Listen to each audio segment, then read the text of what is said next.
we're going to go ahead and get started. You there, Brother L?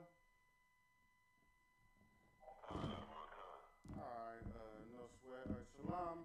Yahweh Shem Yahweh, shout out to all the brothers. Shalom. Shamar Ladab Shem Yahweh, shout out to all the sisters. Today we're going to be talking about manhood. We're going to be getting into what it takes to be a man of the Lord. You know, responsibilities, duties, what type of person you should be. And we're going to crack this in. Next week I'm going to do women, but like I said, I wanted to start with men first.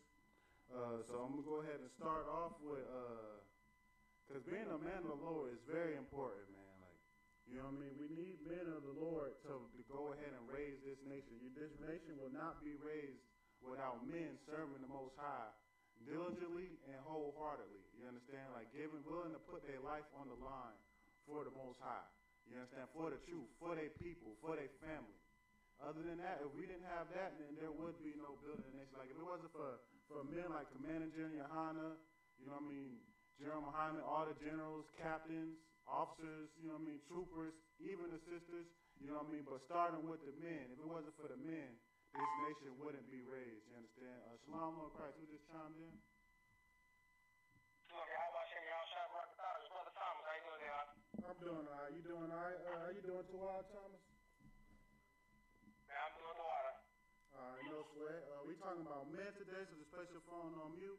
You know what I mean? Say Salaki, and we'll go ahead and get you in here, chime you in here for whatever you got to say, all right? All right, no sweat. But we're going to start off with Ezekiel. Give me Ezekiel 34 and 31. We're going to start off with that, Brother L. You give me that. Shalom, Lord Christ. Who just chimed in? Shalom, it's Kevin. All right, no sweat. You doing, yeah, Kevin, I know, I understand. You doing Tawad, Kevin? Come again? Oh, I said you doing Tawab, you doing good? Yeah, sir. All right, no sweat. Yeah, it's good to hear from you, man. Like I said, today we're talking about manhood. We're gonna talk about what it takes to be a man of the Lord. We're gonna crack this open. So we place your phone on mute. If you got any questions or comments, then just take it off mute. Say Salakia, then we'll go ahead and get you in here. Yeah. All right, no sweat. All right, you got that for me, Brother L? Give me Ezekiel 34 and 31. Sir. Ezekiel 34, 31. And ye, my flock, the flock of my pastures, are men, and I am your God. Right. Saith the Lord God. Right, said the Lord. The Most High said, the men, the flock of his pasture are men, you understand? He didn't say the flock of his pasture is half men, half women, children. No, he said the flock of his pasture is men. So in order to be able to be a teacher, you know what I mean, and to do the service of the Most High, you're going to have to be a man. The Most High only deals with men. I wanted to start off with this because I wanted to let a man know it is important that you do your job, because that's how the Most High truth gets spread, through men. Yes, we have wonderful sisters that, you know what I mean, do their thing, they help out as much as they can, but to spread the truth, you'll need men, you understand? That's why, like, when you go to Christianity church, if you ever see a woman out there in the church preaching, you already know it's all wrong. First of all your Christian and your pastors is wrong. But if you see a woman teaching, you know that's super wrong, because the Most High don't even deal with women, man. You understand? The Most High only deal with men. He said the man is the head of the woman, so the woman is to deal with the man. You understand? But in order for you to be able to deal with your family, with a woman, you have to be a man yourself. Or else you're just going to be ran by a woman, and things are just not going to work out. You're going to have an argument of relationship because there's no order in your house. And first, the order starts with a man, you know what I mean, following the Most High. But it says right here, the flock of the Most High flock is, pastor is men. You understand? The Most High only deals with men, and through men does the service of the Most High be carried out. Now, with that, I'm going to go to, I just want to start off with that, but now I'm going to go to 1 Corinthians 11 and 3. I'm going to show the order. You understand? That's why I want to start with a man first, because there is an order according to the Most High. You understand? There's an order how our nation grew up and how we should be. You know, and being under the white man understands our order. So he does everything. He devises plans to come up with a way to disrupt our order. Hold on. Give me 1 second. Give me that verse for me real quick, but give me 1 second. I'll be right back. Sir. 1 Corinthians chapter 11, verse 3. But I would have you know. Hold on real quick. Don't read that. Hold on real quick. Don't read Don't read it real quick. Just give me 1 second.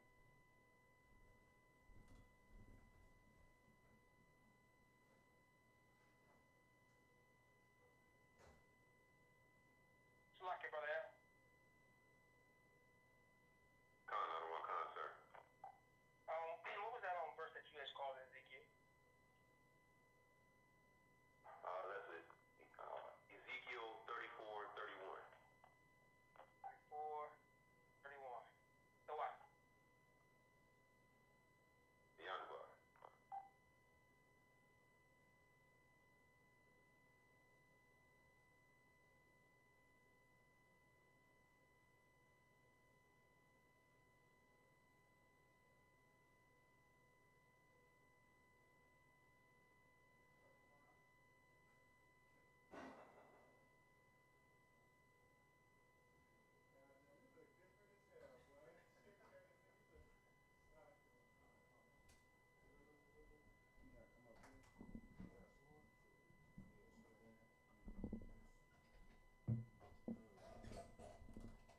All right, Brother L, you there? I don't want con, sir. All right, I actually got Trooper I.S.U.P.K here with me right now. So like I said, I was going to have you read the beginning. He came in, so I'm about to have him take over and read, if that's all right. No sweat, con, I don't want con, sir. All right, no sweat. All right, we at I.S.U.P.K, we at 1 Corinthians 11:3. Pull 1 Corinthians 11:3 for me today. You understand? So we about to go ahead and break down 1 Corinthians 11:3, and to show you why I wanted to start with the men and why it's so important that men be men of the Lord. You understand? That we follow the Most High under Christ. You understand? To be able to lead this nation, to be able to lead your family. You got that for me? Okay. Go ahead. But I would have you know that the head of every man is Christ. Right. The head of every man is Christ. You understand? So that's why we have to follow Christ. You understand? In order for you to be a man, you have an order. You have a head, man. You understand? You have someone that's above you that you got to take orders from, that you got to follow. And that is Christ. You understand? Keep going. And the head of the woman is the man. And the head of the woman is the man. Like I said, next week we're going to do the woman. But I wanted to start off with the men today because the head of the woman is the man. You understand? If you a man, you can't expect to not follow Christ and then have your woman in order. Right. You understand? You can't expect to have your house and have your children in order and have everything in order if you not in order yourself. You understand? That's why I wanted to start with the man, because it's so important that a man get in order, because like I said, the Most High give the wicked to the wicked. You understand? So if you're a wicked man, you're not going to be able to, you understand, handle your woman. You know what I mean? You're probably going to be emasculated, feel like a female in your house. You understand? You probably, what they say in the Christian church, a happy life with a happy wife. You understand? You're doing everything to make your wife happy, and you're not showing no type of authority. And that's because you don't follow Christ. You understand? That's why it's so important to be a man and to be a man of the Lord, so you can lead your family. You understand? So you can raise your children to be men and women of the Lord too. So you can raise your nation. Keep going. And the head of Christ is the Most High. And the head of Christ is the Most High. You understand? That's the order. It goes from the Most High to Christ to man to woman to children, man. You understand? And that's the order that you must keep and you must have. You understand? Without that order, you can't expect to have any type of order in your house. You understand? You can't expect to have any type of respect. You understand? And the white man knows this. The white man knows that this is our order. You understand? And because he knows this, what does he do? He devises plans to make a woman over a man. He devises plans to make a woman greater than a man. Via B, she make more money because she's able to get a better job. You understand? Or he say that, you know what I mean, woman independency, woman rights. You know what I mean? Push that feminism on your woman. And it's so crazy because feminism started by white women, you understand? And white women started feminism, and they knew to use black women and black lesbians to push this moment. You understand? But what a white woman does, what a white woman feminism stop is, it's not I want to be over you. It's I just want to be treated fairly. That's what a white feminist thinks, you understand? But when it comes to black people, they want to be over us. They want to be over the man, you understand? The white man knows this. That's why he devises plans to put a woman over you. You understand? Because he knows if a woman is leading the house, he can come in your house and spoil your house. He can do whatever he wants because the men is emasculated. Why do you think they push the homosexual agenda on black people so much? Because they know that if they go into a house with a whole bunch of homosexual men, you understand, wearing skinny jeans, you understand, thinking that they, you know what I mean, they smoking weed, they thinking that they cool. You understand? They thinking that that's the style, but really they don't understand that they being emasculated. You understand? That with the reason why the white man does this is because he knows when you have a man like that, as soon as he busts in your door, as soon as he come through your house, you ain't gonna do nothing. You're gonna be looking at your woman like, protect me. You understand? And you can't be that way. You understand? You have to be a man, and that only way you'll be able to be a man is by following the Most High, and then that's the way you'll be able to have your house in order. Read that from the top again. But I will have you know that the head of every man is Christ, and the head of the woman is the man, and the head of Christ is the Most High. Right, you understand? And that's the order that we supposed to abide by, you understand? And that's why I wanted to start off on the man. I just wanted to crack that open. So with that, we're going to go to how a man should be. You understand? We know he should follow the Most High, but we're going to get scriptures on it, and we're going to show how a man should be. Give me 1 Kings 2 and 2.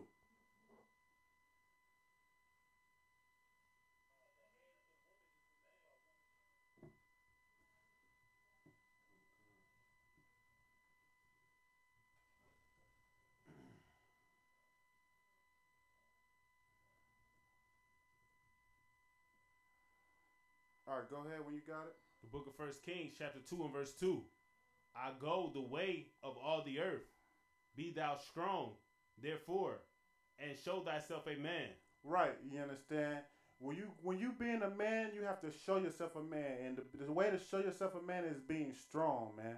Being masculine. It's a reason why the Most High made a black man as intimidating as he is. You understand? First of all, it's his people. And the Most High, in Exodus 15:3, it tells you he's a man of war. So if he's a man of war, you understand, wouldn't the people that he made in his image, one of his special people, be men of war? You understand? That's why you intimidated a black man. You understand? That's why it used to be a time, man, when you'll walk on the street and the white people will see you and they'll go across on the other side of the street just because they're intimidated on you. You understand? Just because they see so much masculinity and so much pressure. Yes, I was watching The Grill yesterday, and the general was going to Commander Yahanna. You know what I mean? He was going into how the white man is so intimidated on us, Salakia for all the children, but he used to cut our balls off, man. You understand? That's how intimidated the white man is, just because a black man is so much more masculine than him. You understand? A black man is so much stronger from the head to the toe, including the genitalia, Salakia. But you understand? That's how the Most High made you. He made you strong to be, you know what I mean, and to be inferior to other people, so people can be looking at you like they scared, like, damn. You understand? That nigga beat my ass, Salakia. But that's the way you're supposed to be made. You're supposed to be strong. Read that from the top again. I go the way of all the earth. Be thou strong, therefore, and show thyself a man. Right. Be thou strong, therefore, and show yourself a man. Go to the next one. And keep the charge of the Lord thy God, to walk in his ways, to keep his statutes and his commandments, and his judgments, and his testimonies, as it is written in the law of Moses. Right, and you're supposed to keep the Most High commandments and laws and testaments because, you know what I mean, you can be as strong as you want, you understand? But if you don't keep the Most High laws, statutes, and commandments, then your strength will end up being your downfall, you understand? You'll try somebody, and you'll think, oh, well, I'm so strong, I can beat anybody else, and, you know, they'll pull a gun out on you. You understand? Because you're not following the Most High. The Most High, no matter how strong you is, the Most High will still be able to destroy you. So really to show your strength, not only you do have the physical physique, you know what I mean, but to really show your strength is keeping the law, statutes, and commandments, following the Most High. Because with the Most High, you could destroy anything. You could just look at David, the story of David and Goliath. Like Goliath had the strength, but David was following the Most High. You understand? He beat Goliath with a slingshot and a rock, man. You understand? That's how a man gets his strength, from following the Most High. It's something about it when you know that you're doing right, when you following the Most High, you just have no fear. You understand? Say perfect love casteth out fear. I'm paraphrasing.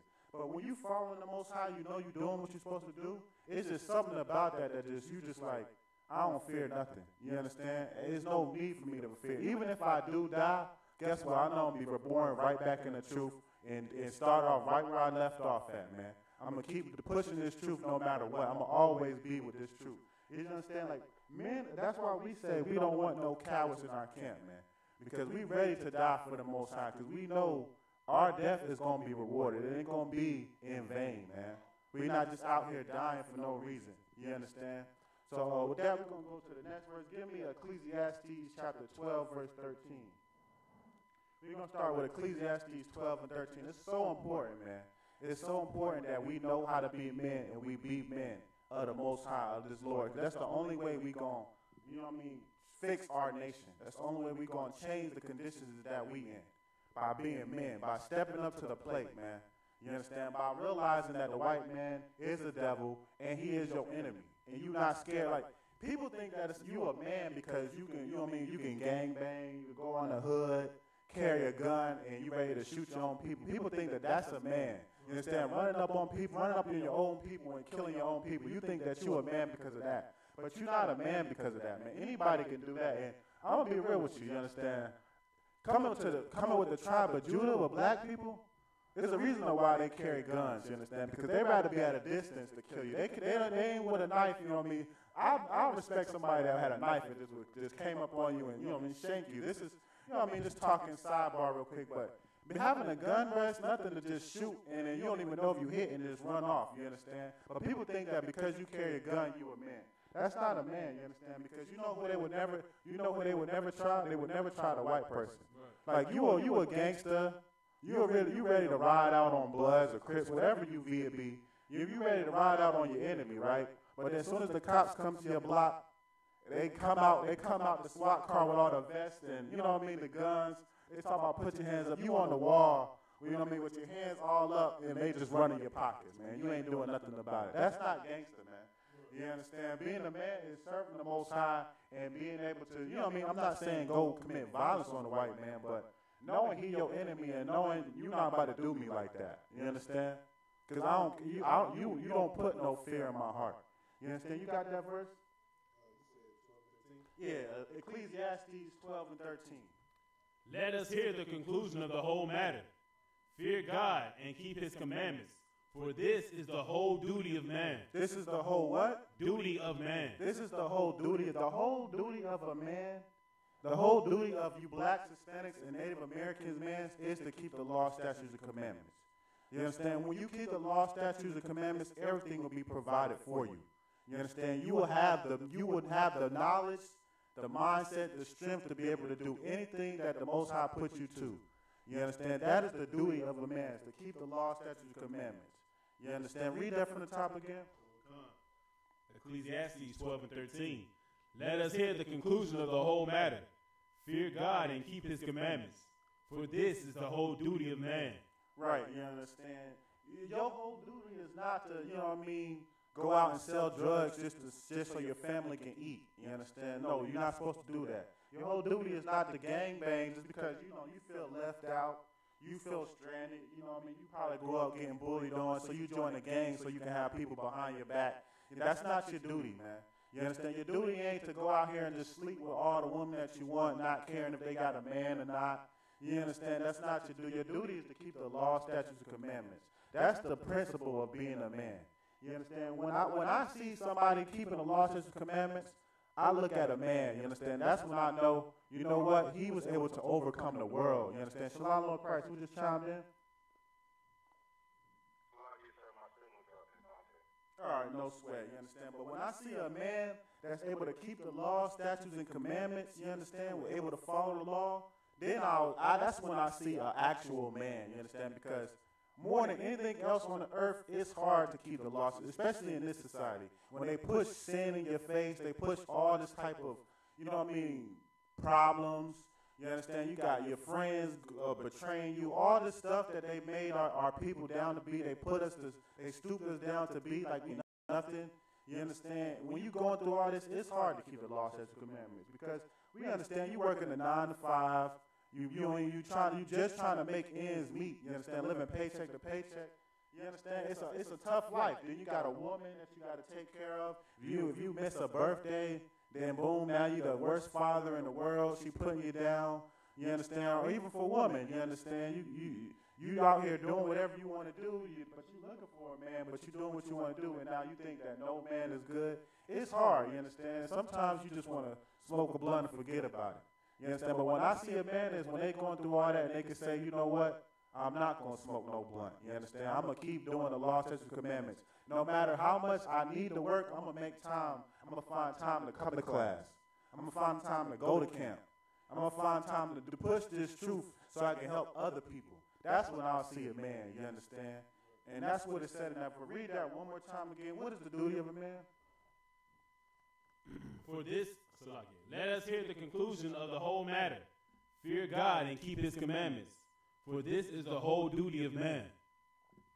Right, that's the whole duty of a man. Like I said, it's easy to go buy a 5-sack, man, and roll it up and smoke it. That's easy, man. That ain't hard. You understand? It's easy to shoot somebody. You understand? It's easy to just ride out and go rob somebody and take some stuff. How about you be a man, serve the Lord, man? Get yourself a job, man.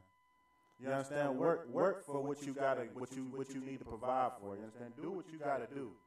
You understand? I've seen so many people that, you know what I mean, they back is against the wall, but you understand they still do what they gotta do, and they don't gotta sin to get it, man. You don't have to. You understand? You can just do it and serve the Lord still. It's not impossible. You may think it's impossible because of the way you grew up, but it's not impossible, man. You understand? Give me we're going to go to Deuteronomy 31 and 6. We're going to go to Deuteronomy 31 and 6. Because all throughout the Bible, you will see it say one main thing, which is to keep the law, statutes, and commandments. And that's the main thing that you need to do for being a man. We're going to go into it deeper, you understand, of the type of characteristics you need to have as a man and some things you need to watch out for as a man. But right now, I just wanted to start it off with this because this is the principle. You keep in the law, statutes, and commandments, all the others is going to come with it. You understand? But you got that for me? You said 31 to 6? 31 to 6, come. Deuteronomy 31 to 6. Be strong and of good courage. Fear not, nor be afraid of them. For the Lord thy God, he it is that doeth go with thee. He will not fail thee, nor forsake thee. Right, you understand? You follow the law, statutes, and commandments, it says fear of what? Fear not. Fear not, you understand? When you can, and you know why it say Shalom, Lord Christ, who just chimed in? My name is Willie Jordan. All right, I got you, no sweat. You doing too wild, man? Say again? You doing good? Oh, yeah, I'm doing real good, brother. How about yourself? Yeah, man, I'm doing good. We're just talking about men today, you understand? So I'm cracking this class open. Just put your phone on mute. You got any questions or comments? Just, you know what I mean? Take it off of mute, say Salakia, and we go ahead and get you in here.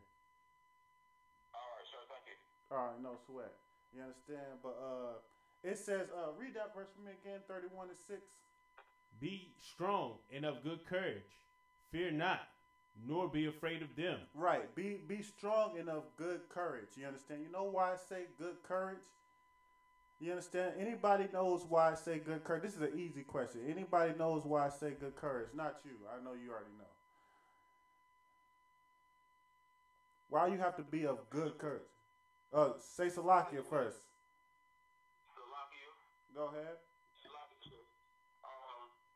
The reason they would say be of good courage because there's going to be a lot of times when you get out there and doing the work that people are going to try to bring you down, so you got to keep yourself built up in order to do the work. Right, you understand? That's right, you understand? That's a good answer. You understand? And but really, you know what I mean, when you're in the truth, that's true. You understand? People go. Oh, go ahead. If I could add to this, I wanted to say that, being good courage means that, being a man of the Lord, you should be, on your toes all the time because, there's no telling you can just be out doing just having normal duties that, anything can happen, man. So it's just not just when you out there, be in camp, it's every day, all day we should be on your toes. Right, you understand? That's being alert. You understand? Well, I'm gonna get into that too. But when it says good, that's true. But when it says good courage, man, like other people could come up against you. But I'm gonna tell you right now, like other people coming up against you, 9 times out of 10, that's probably gonna be the least of your worries. You understand? Like People's talking about you, talking bad on you, heckling you. That's the least of your worries. You're not really worried about that. You want to be of good courage because something can happen in your life. You understand? The Most High can test you. You understand? It's something that happened in your life that's real serious. You know what I mean? Like, you know what I mean? I'm just giving examples. I'm not trying to get too serious, but I'm giving examples like your car could break down, you can't get to work. Or, you know what I'm saying? Something like that can happen to your life to where it's just like, this is affecting you in your life. It ain't got necessarily to do with nobody else. It is just something that happened to you. But you got to be of good courage because when that happened to you, you can't be like, oh, man, the Most High don't want me. Or you understand, you can't be negative on yourself. You got to know that when you're being tested, bless the Most High because he sees you. He's just trying to see if you're worthy. Go ahead. This Brandon, I was just letting you know I had All right, no sweat. All right, no sweat. You doing Tawab, Brandon? All right, no sweat. Just place your phone on mute. You got any questions or comments? You know what I mean? Take it off the mute. Say Salaki. We go ahead and get you in there. But you know what I'm saying? You got to be of good courage because something serious can happen to you, man. Like, men been in the truth and they have family members pass away. You know what I mean? Stuff like that happen to you. But you can't let that get you down. You can't let that defeat you. That's why I said be of good courage. Like I said, you got a question? Go ahead. I was going to say, if I could, you saying brother had family pass away. Brother father passed away at camp while he was in Philly one time. Brother stayed at camp. Cap asked you want to leave or not. He was like, nah, he's not going to leave. He stayed the whole camp. You know what I'm saying? He stayed strong. He stayed out there with the brothers. And then later on when it was time, he went home to go visit his family. You know what I'm saying? Right. Just like I.S.U.P.K said. He said they was at camp and a father passed away at camp. You understand? He was in it. Captain asked him if he wanted to go home. You know what I mean? If he wanted to call it a day. He said, nah, I'm out here warring with the brothers. Right. You understand? It's not that he didn't care, but it's like he warring with the brothers. You understand? So he can deal with that later. He dealt with that later. And that's why you got to be of good courage because stuff like that will happen to you, man. I'll tell you right now, that'll rip you apart, man. If you ain't got good courage, it'll cause you to leave. It can cause you to leave the truth. You can be like, damn, the Most High not with me. This happened to me. Oh, what am I doing this for? You understand? You start to think all type of crazy stuff in your mind because you're emotional. But that's why I say you got to be of good courage because stuff will happen to you. Just look at Job. He lost his children, his wealth, his animals. You understand? He lost all that. He could have easily been like, nah, man, the Most High don't love me. You understand? Hell nah, this happened to me. No way he loved me. You understand? And that's because if he would have did that, that would have been a coward, man. That's what you would call a coward. That's why you have to be a good courage. And that's why we say in I.S.U.P.K, we want no cowards, man. You understand? Because you being a coward, you're going to cause other brothers to die, man. You will cause other brothers to die just because you don't have the courage. You understand? You're going to go through stuff being in the truth. Everything is not going to be cookie cutter. You understand? You wait for everything to be cookie cutter when the kingdom comes. But right now, we're not in our kingdom. So you can't expect everything to go your way. Right. You understand? The white man sees us. The white man knows that we serving the Lord. When you think that he's going to try to come up against us? You understand? Stuff going to happen, but you have to be of good courage. Read that from the top one more time. Deuteronomy 31:6. Be strong and of good courage. Fear not, nor be afraid of them. For the Lord thy God is it that doeth go with thee. He will not fail thee, nor forsake thee. All right, Shalom, Lord Christ. Who just chimed in?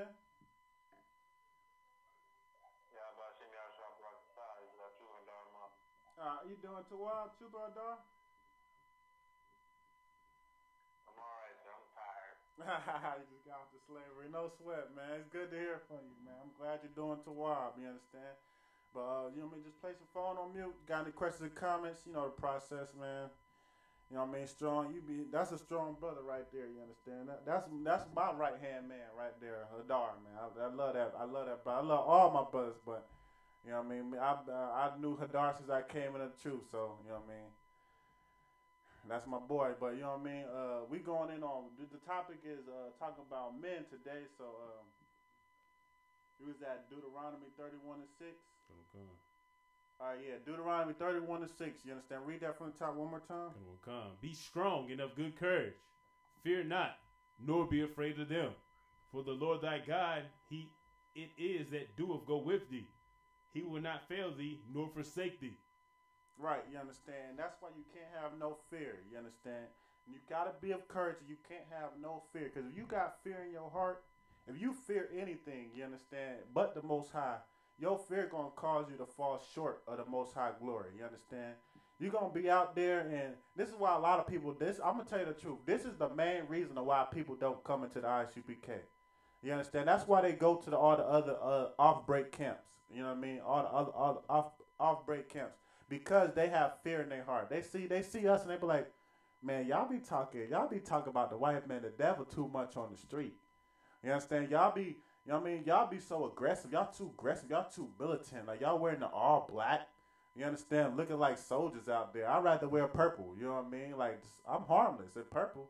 You know what I mean? That's why the people go to other camps and they don't come to the I.S.U.P.K. because they fear what will happen to them. They're like, man, I want to be in the truth, but I don't want to put my life on the line. I don't want to risk dying over this. I just want to be in it. You understand? Because they got fear. You understand? But it says perfect love casteth out fear, man. When you follow the Most High, you have no fear. Because you know that nothing can happen to you. And if something do happen to you, the Most High wanted it to happen. So when you know it's the Most High wanted it to happen, let His will be done. You understand? You can look at, I forgot what chapters in, but you can look at Christ. When Christ was about to go on the cross, he prayed to the Most High. He said, if this cup can pass from me, let it pass. You understand? He had, you know what I mean, he was a little shooken, like, damn, man, no, because nobody want to just die. Right. We ready to die, but nobody trying to die. Right. You know what I mean? So so Christ even said it himself. He was like, man, this cup can pass, let it pass. But he said, you know what? But first, let your will be done. Right. You understand? And when you know it's the Most High will, let it be done, man. You understand? If my life get taken, the Most High let your will be done. You understand? You did it for a reason. And it ain't me to question it. It's me to just know I'm going to serve you always. When I come back, I'm going to pop up in the truth like what it do, and I'm going to be better than I was before. You understand? And that's the type of mentality that you got to have. You can't have no fear in your heart, because fear is going to cause you to stir away from the Most High. Fear is going to cause you to lose faith. Fear is going to cause you to leave the truth. Right. You understand? That's what fear going to cause. You understand? Give me a precept. I'm not going to get into it, but a precept for this is Joshua 1 and 9. You can put that down in your books. Joshua 1 and 9 is a precept to this. But with that, we're going to go into, give me Proverbs 20 and 7. We're going to do Proverbs 20 and 7. We're going to crack this down today, man. I'm telling you, you understand? Like, next week going to be on a woman, so, you know what I mean? I know. Just don't hate me, you understand? I'm just going on the scriptures next week with the woman, you know what I mean? Don't hate me. Just showing the scriptures, but that's why I want to do the man first. It's saying we're not picking sides, we're not choosing sides. We got to bring this out so our people can be greater than what they are. So our people can get back the kingdom that they deserve, you understand? And we're going to work for it. So I have to bring this out so you'll know how you're supposed to be. You understand? Instead of listening to the white man, you know what I mean, being confounded by the white man and following the white man way, because it's hard, you understand? You coming out the world, coming into the truth, and you realize, okay, this is what I got to do, but the white man told you that pretty much you could do everything opposite of what you got to do. It's hard, you understand, breaking your old habits, and then, you know what I mean, getting out of the way you was, and changing yourself, and really changing yourself, and not going back. You understand? It's hard, you understand? And you're going to go through temptations, but, you know what I mean, it's possible because the men before me did it, the men I did it, the men with me did it, the men after me did it, and the men in the future going to do it. You understand? We're going to always do it. You understand? You got that verse for me? Yeah, give me Proverbs 20 and 7. The just man walketh in his integrity. His children are blessed after him. Right, you understand? And this is the reason why you got to do it. Because by you doing it, your children is going to follow you. That's how you break the curse. You know what I mean? I know when you grew up in the world, you always thought that you always had the mind of, it's a curse. You didn't know exactly what curse was, but it was like, who going to break the family curse? You got some type of family curse going on, and they're like, oh, well, that's what happened to grandpop and this, that, and third, you know what I mean? Oh, you know what I'm saying? You always had a curse in your heart, but this is how you break it, by you breaking it, by you doing what you're supposed to do, following the Most High, and then after you do it, you're going to teach your children the same thing. You understand? You can't think that your children going to grow up in the truth, knowing how to do everything. You know what I mean? Your children going to grow up strong and you know what I mean, passionate for the truth if you're not yourself. You understand? Like, I'm gonna be real with you. Children, they smart as hell, man. Black, Hispanic, and Native American children, they smart as hell. But I'm gonna tell you that right now. They smart as hell. They 2 years old, and you thinking, oh, you only 2. But guess what? They remembering everything. They seeing what you do. They looking at you do. They looking at you, man. Like they gonna remember it. You understand? It's what trains their mind to grow up to them, for them to grow up to how they gonna be. You understand? Like, you thinking that you can sneak behind your child, you know what I mean? You can do things in front of your child, and oh, you only 2 years old, you only 1 year old. You thinking that it's not gonna matter, but that matters, man. Your children gonna see it, and when they see you doing it, guess what you doing? You making it okay for them to do it. You understand? You letting them know in their mind, I can do this. You understand? That's why people come. This is a little sidebar. That's why people grow up being pedophiles. They get molested. The children get molested. Then they go to their parents to tell them what happened. And their parents, you know what they do? They sweep it under the damn rug, man. And because they sweep it under the rug, the child thinking in their mind, well, this must be okay to do. And so then that's when they'll grow up and they'll do it. Because they was never given no justice for it. You understand? You sneaking out to smoke weed. You understand? You sneaking out to sleep with other women and that got a man already. You know what I mean? You sneaking out to do some type of sin behind their back, but you thinking that you're going to teach them the Bible, that they're not going to see that, I mean, you're contradicting yourself. They see it. You understand? You can't say you're a man of the Lord if you're doing things contrary to what it takes to be a man of the Lord. You're doing things contrary to the law, statutes, and commandments. You can't be a hypocrite, man. You got to be in it or not in it. If you're not willing to be in it, it's best that you don't even be in it at all. You understand? It's best that you just live your life. You understand? If you're not willing to do what you got to do, it's best you just go about your life, man, and do it. Because then you're going to be a hypocrite. And you're going to turn the truth into a lie. You understand? That's why I say don't turn the truth into a lie. Don't change the doctrine.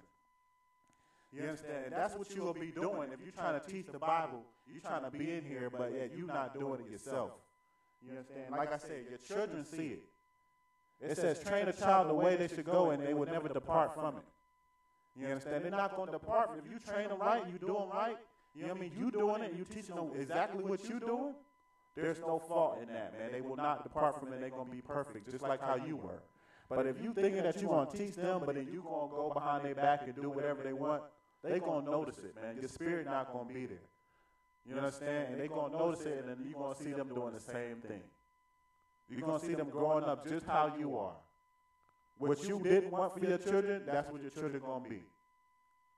Because you didn't have it in you to do it yourself. Don't think that they're going to do it just because they knew they from me. No, they got to be great. They're going to be better than me. I'm going to be this way, but my children are going to be better than me. The only way they're going to be better than you is if you yourself be better. If you yourself show them. You understand? You can't show them by being a hypocrite.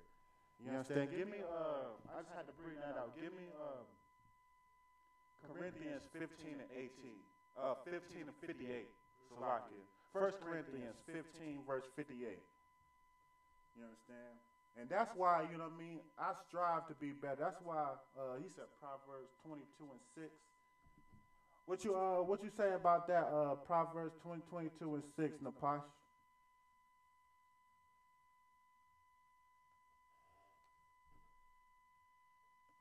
Just tell me right in the chat what you meant by that. If you're saying that it's like a precept or something, I'm not sure. You just put that out there. You understand? But that's why I strive to be great. You understand? I don't have no children yet, but that's why I strive to be great, because when I do have children, I don't got no fear of my children. My children are going to be a force to be reckoned with. Just like anybody in the I.S.U.P.K. They children, once they teach them, they will be a force to be reckoned with. You understand? They're going to be perfect from the womb. You understand? They're not going to have to go 5, 6 years of being in the world, 7 years, or, you know what I mean, 26 years like me, 26 years of not being in the truth of them. I'm not saying there's nothing wrong with that, but they're going to be from birth. You know what I mean? Like I'll be joking with my friend, man. If I ever have some daughters, boy, the dowry on them is gonna be through the roof, man. You understand, boy? I'm telling you, you're gonna have to pay me an arm and leg to get my daughters, man. You understand? Because they're gonna be so righteous. You understand? But that's because it started off with you being righteous yourself. You understand? You got that verse for me? Okay. It's 1 Corinthians 15 and 58. Therefore, my beloved brethren, be ye steadfast, unmovable, always abounding in the work of the Lord. Right. You understand? Shalom, Lord Christ. Who just chimed in? Like you said, my car dropped the joke, bro.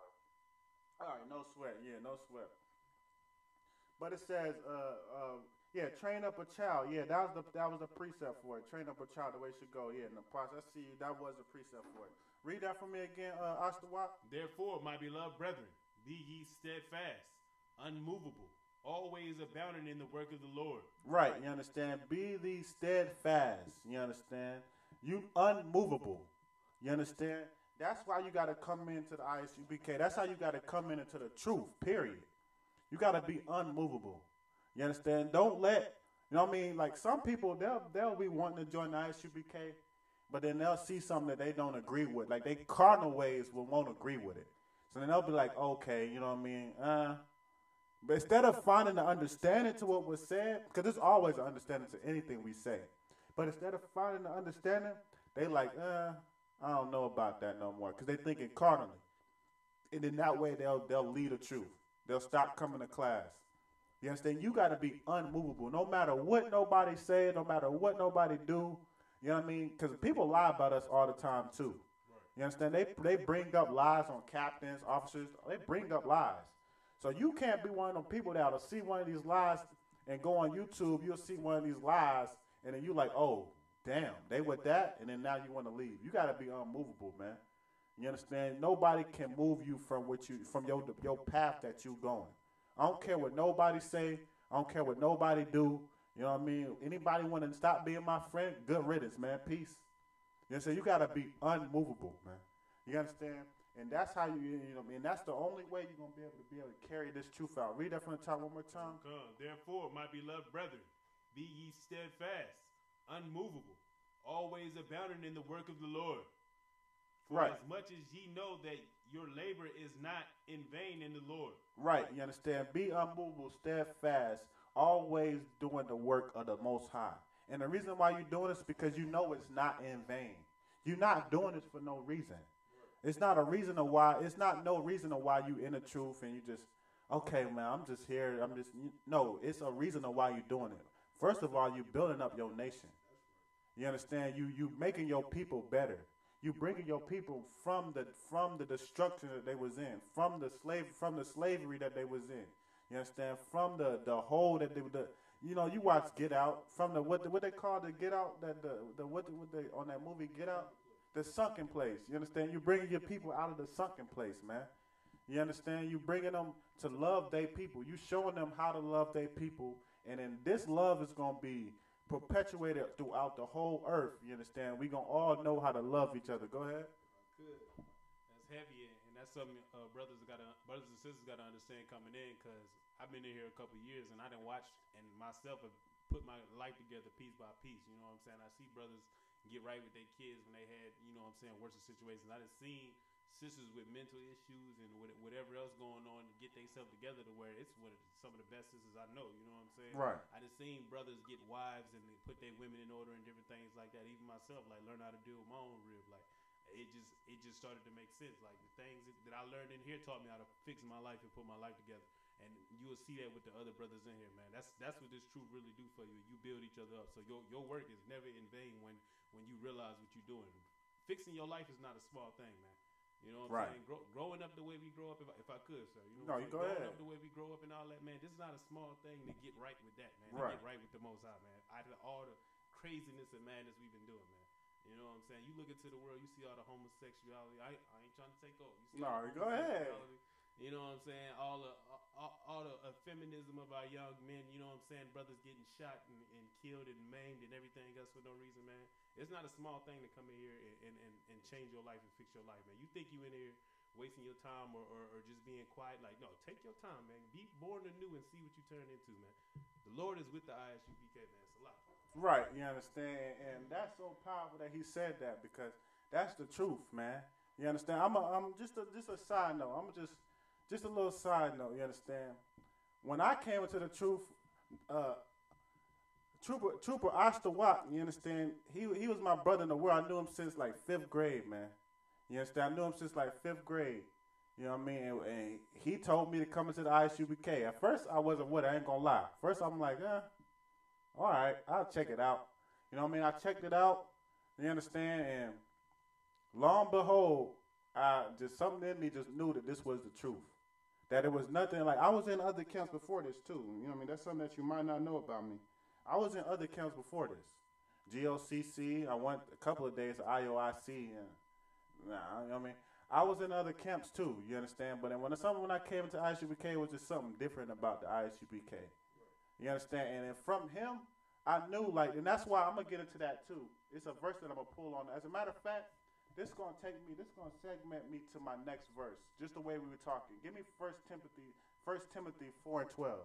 Give me 1 Timothy 4 and 12. This actually was a perfect way to segment into my next verse.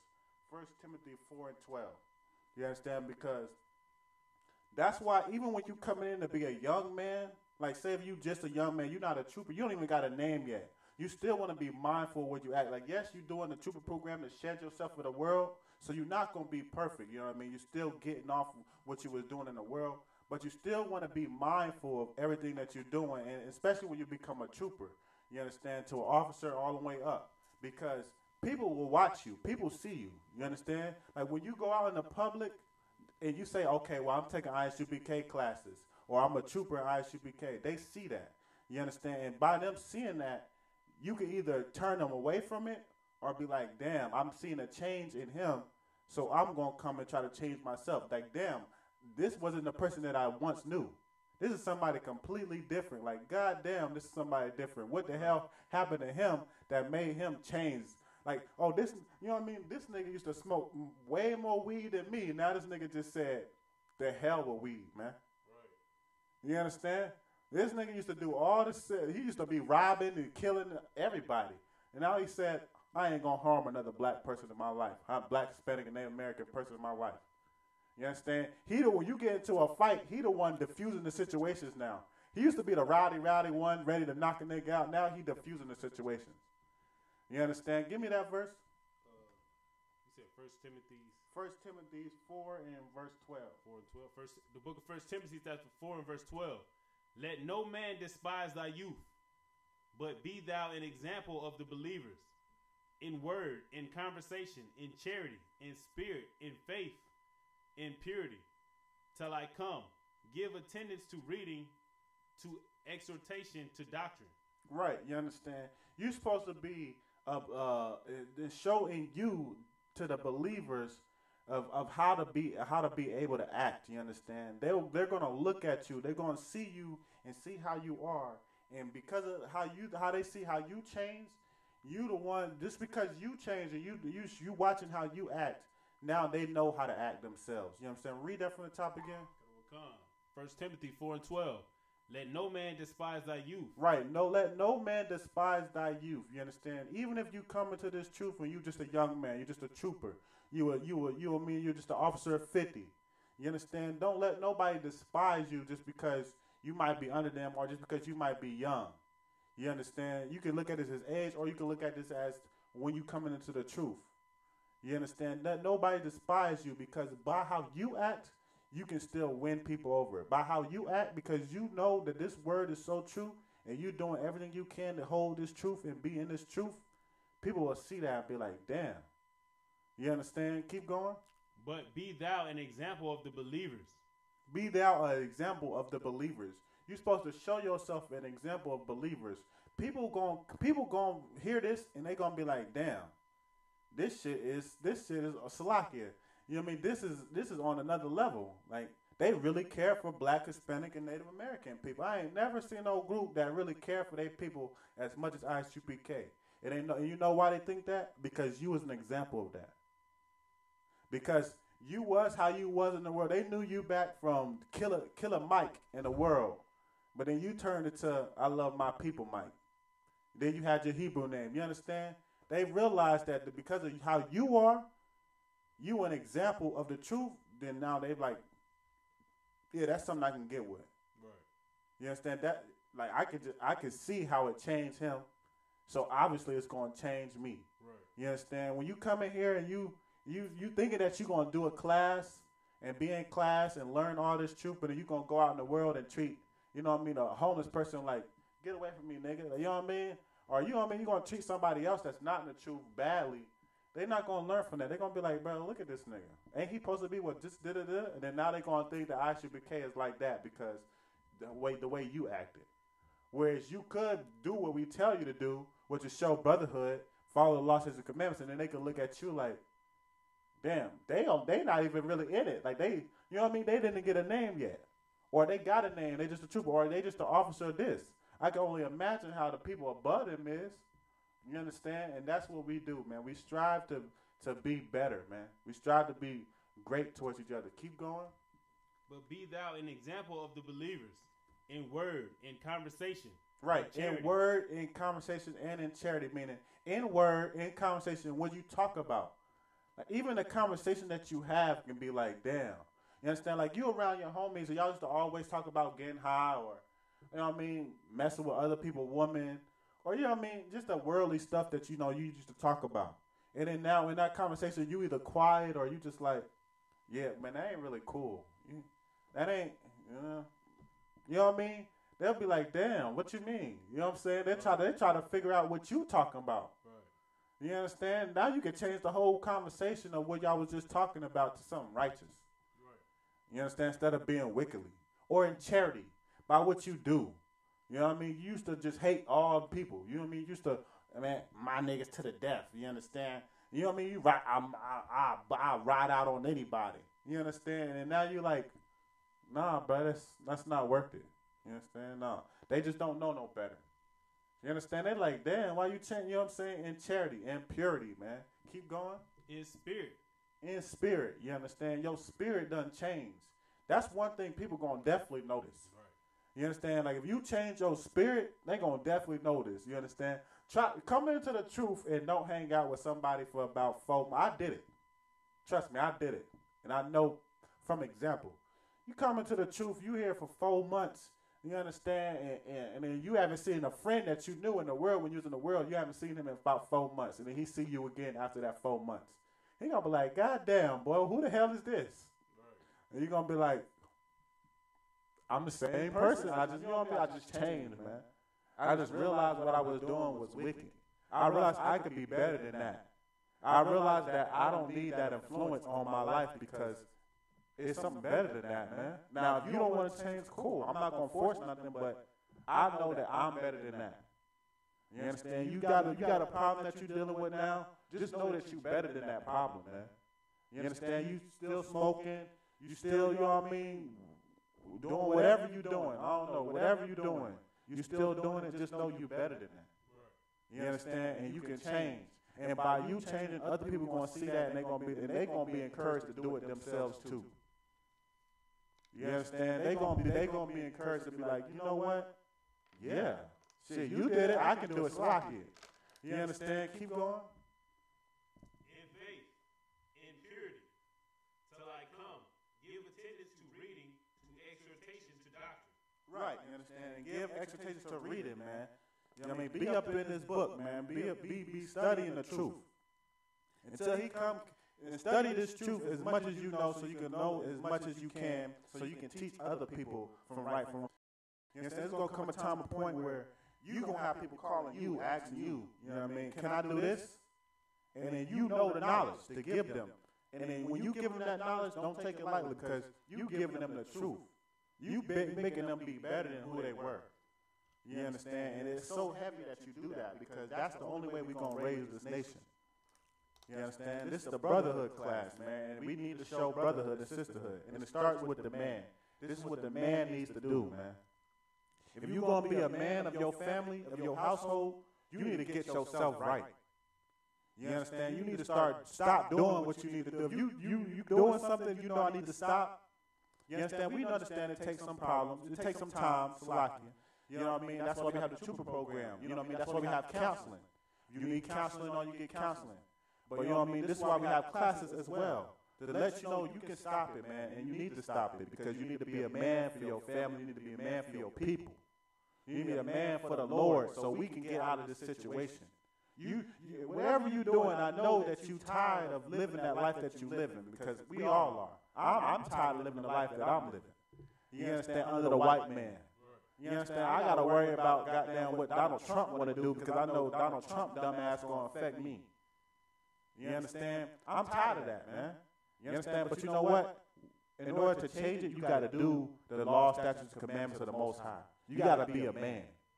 You understand? You got to take your manhood back. You got to be the black man that they fear again. You understand? I heard a news article. They said the number one thing that the white man fear out of I.S.U.P.K is our brotherhood, man. They fear the white man fears our brotherhood, man. Because they know, hey, if I can't get between them to get them to hate each other, then boy, that's a force to be reckoned with, man. We don't even got all this type of all the type of shit Salakia. We don't got all the type of stuff that they got. But they know it's so much strong brotherhood in I.S.U.P.K. It's like, boy, that's something to be reckoned with, man. The one thing that white man fear is black people coming together. That's the one thing. They don't fear you in your hood. Like, I wish a white boy would, man. I got all the guns in my hood. Yeah, cool. You might be right. You understand? You might get taken out. You know what I mean? You might could do whatever. But the number one thing that they really fear is brotherhood, man. Black people loving each other. When we loved each other, we had the Black Wall Street. You understand? We had great cities thriving, making white people jump out of buildings because of the Great Depression. But we was sitting here thriving. They fear brotherhood, man. And that's why a man got to be a man, because you can't have brotherhood if you're still in the world smoking weed. You're still in the world, you know what I mean, doing all the things that you do. Robbing, killing, stealing. You understand? Sleeping with another man's woman. You understand? You're not going to have brotherhood. That's you know, you're not all the way there, man. You understand? You honestly, if you ask me, you're not to be trusted. Right. You know what I mean? I don't want to offend nobody, but you're really not to be trusted. You understand? Like, I can trust you to a certain extent because I know you my homie, or, you know what I mean, I might have known you. But when you in the truth, it's just a whole nother level of trust. You understand? It's a whole nother level of manhood. It's like you willing to really die for yours. You understand? When I say die for yours, don't think, because you could probably have people in the world that'll die for you. You know what I mean? They ain't gonna snitch. They gonna, you know what I mean? Because there's a lot of gangs that they ain't want to snitch and they'll die for you. But see, this is my problem where they draws the line here. Why die for me when you can live? You understand? Like, yeah, you gonna die for me. We gonna go to war. We gonna fight this other gang, or we gonna do, you know what I mean? Fight whatever we gotta fight. We gonna defend ourselves, but we gonna end up dying because we sinning. The Most High not with us. You understand? Or you could be in the truth. You can serve the Most High, and we gonna not die. We gonna live, and if we had to kill somebody, we gonna get off because we did it righteously. And now we just like, what it do? We here, and we went through that. You understand? It goes to the story of in Joshua. You know what I mean? Where the men was Joshua sent out men to go to AI to the Africans. You understand? And he said they came back with the report like, man, just send like 2,000, 3,000 men. I'm paraphrasing, and we gonna go ahead and kill them. We gonna destroy them. But then they wanted to go. He sent 2,000, 3,000 men, and they died, man. They fled from the Africans getting killed. You know why? Because it was a brother that was sinning. It was a brother that stole. You understand? And that's what you got to remember. Like, you might have people in the world that'll die for you, but why die when you can live, man? You understand? I'd rather have brothers that'll die for me that's serving the Most High, because I know the Most High going to see us serving the Most High, and he going to make us actually live. Where you in the world, you think that your brother will die for you, and guess what? Y'all going to die. You know what I mean? I got better things to do than die, man. I'm sorry. I got a nation to push. I got a nation to love. I got a truth to push. I got family to take care of. I got brothers to take care of. I can't die. You understand? That's why you need to live. With that, we're going to go to, give me 1 Peter 5 and 8. We're going to go to 1 Peter 5 and 8. Shalom, Lord Christ. Kelsey, I see you chimed in the class, man. You know what I mean? I wish you was here, you understand? But I still see you in there, man. Shalom, man. How you doing, man? I'm going to see you tomorrow as a side note, but you know what I mean? Give me 1 Peter 5 and 8. The book of 1 Peter chapter 5 and verse 8. Be sober, be vigilant, because your adversary, the devil, as a roaring lion walketh about. Right. You understand? It says be, and this was going into what Kevian said. Read that from, this was going into what Kevian said. You know, Kevian, when you said you got to be alert, even when you're not, you know what I mean, you're not like at camp or something. Like, you got to understand, when you come into the truth, a part of being a man is to be alert, man. It's to be aware of your surroundings. Don't just walk out and think everything is sweet. Don't think, oh, I'm in it. Like, don't tempt the Most High. You understand? This is how you tempt the Most High. Like, yes, the Lord is with you. You're not supposed to fear nothing. But you tempt the Most High by thinking everything is sweet. You just walking around, lollygagging around, just da-da-da-da, you know what I mean? And because you think that I'm with the Most High, nothing can happen to me. But maybe the Most High put it in your spirit to carry a damn gun or be alert so you can make sure nothing don't happen to you. You understand? Shalom, Lord Christ, who just chimed in? All right, no sweat. Quinn, your husband Quinn not with you? No, sir. He had to work. All right, no sweat. Just put your phone on mute. You doing Tawab, though? Y'all doing Tawab? You and Quinn doing Tawab?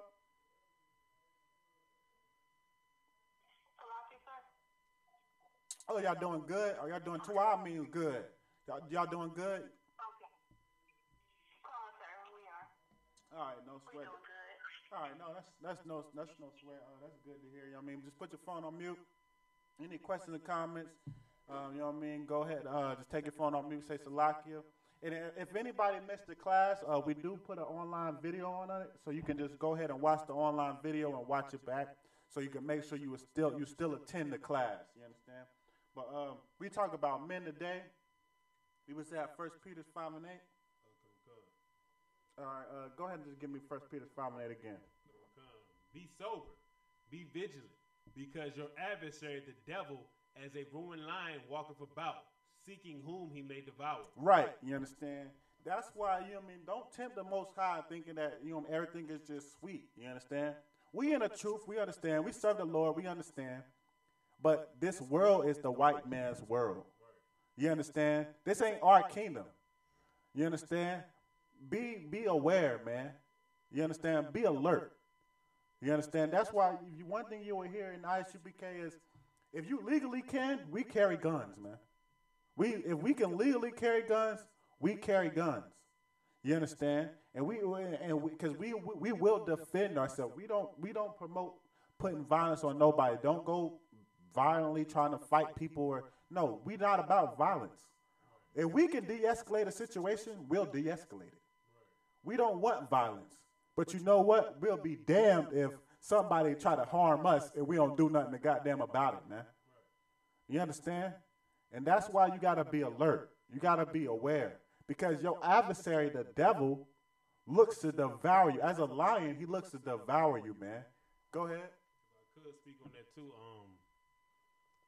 Like that's heavy what Officer Ricard bringing out, because you gotta pay attention. You know what I'm saying? And I noticed from being around so-called white people in my slavery. You know what I'm saying? You notice from how the police deal with us, how they call the police on us when we're not even doing nothing, trying to.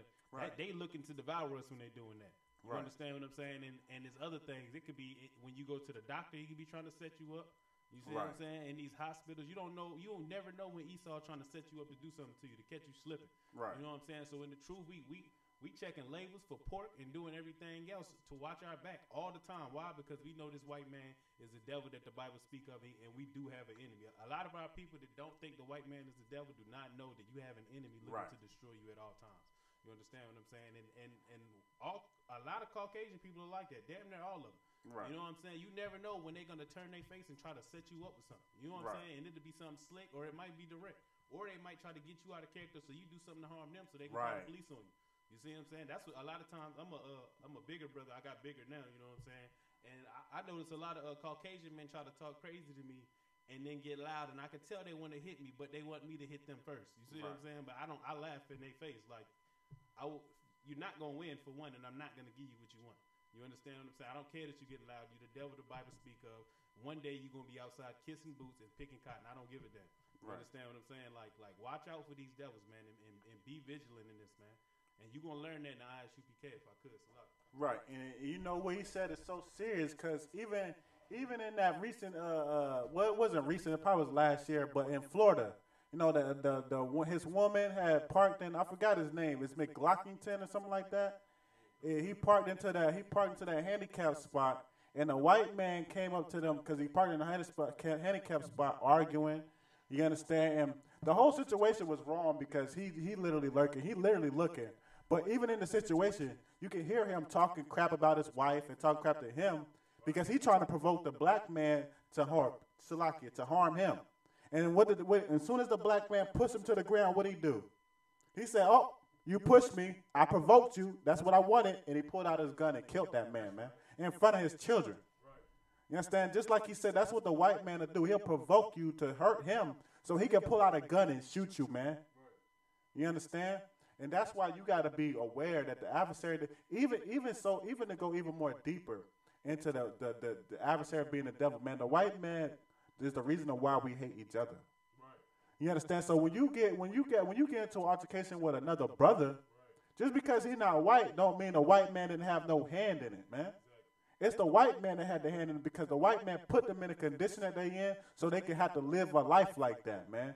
Robbing their own people, killing their own people, shooting their own people, man. You understand? And that's all because of the white man.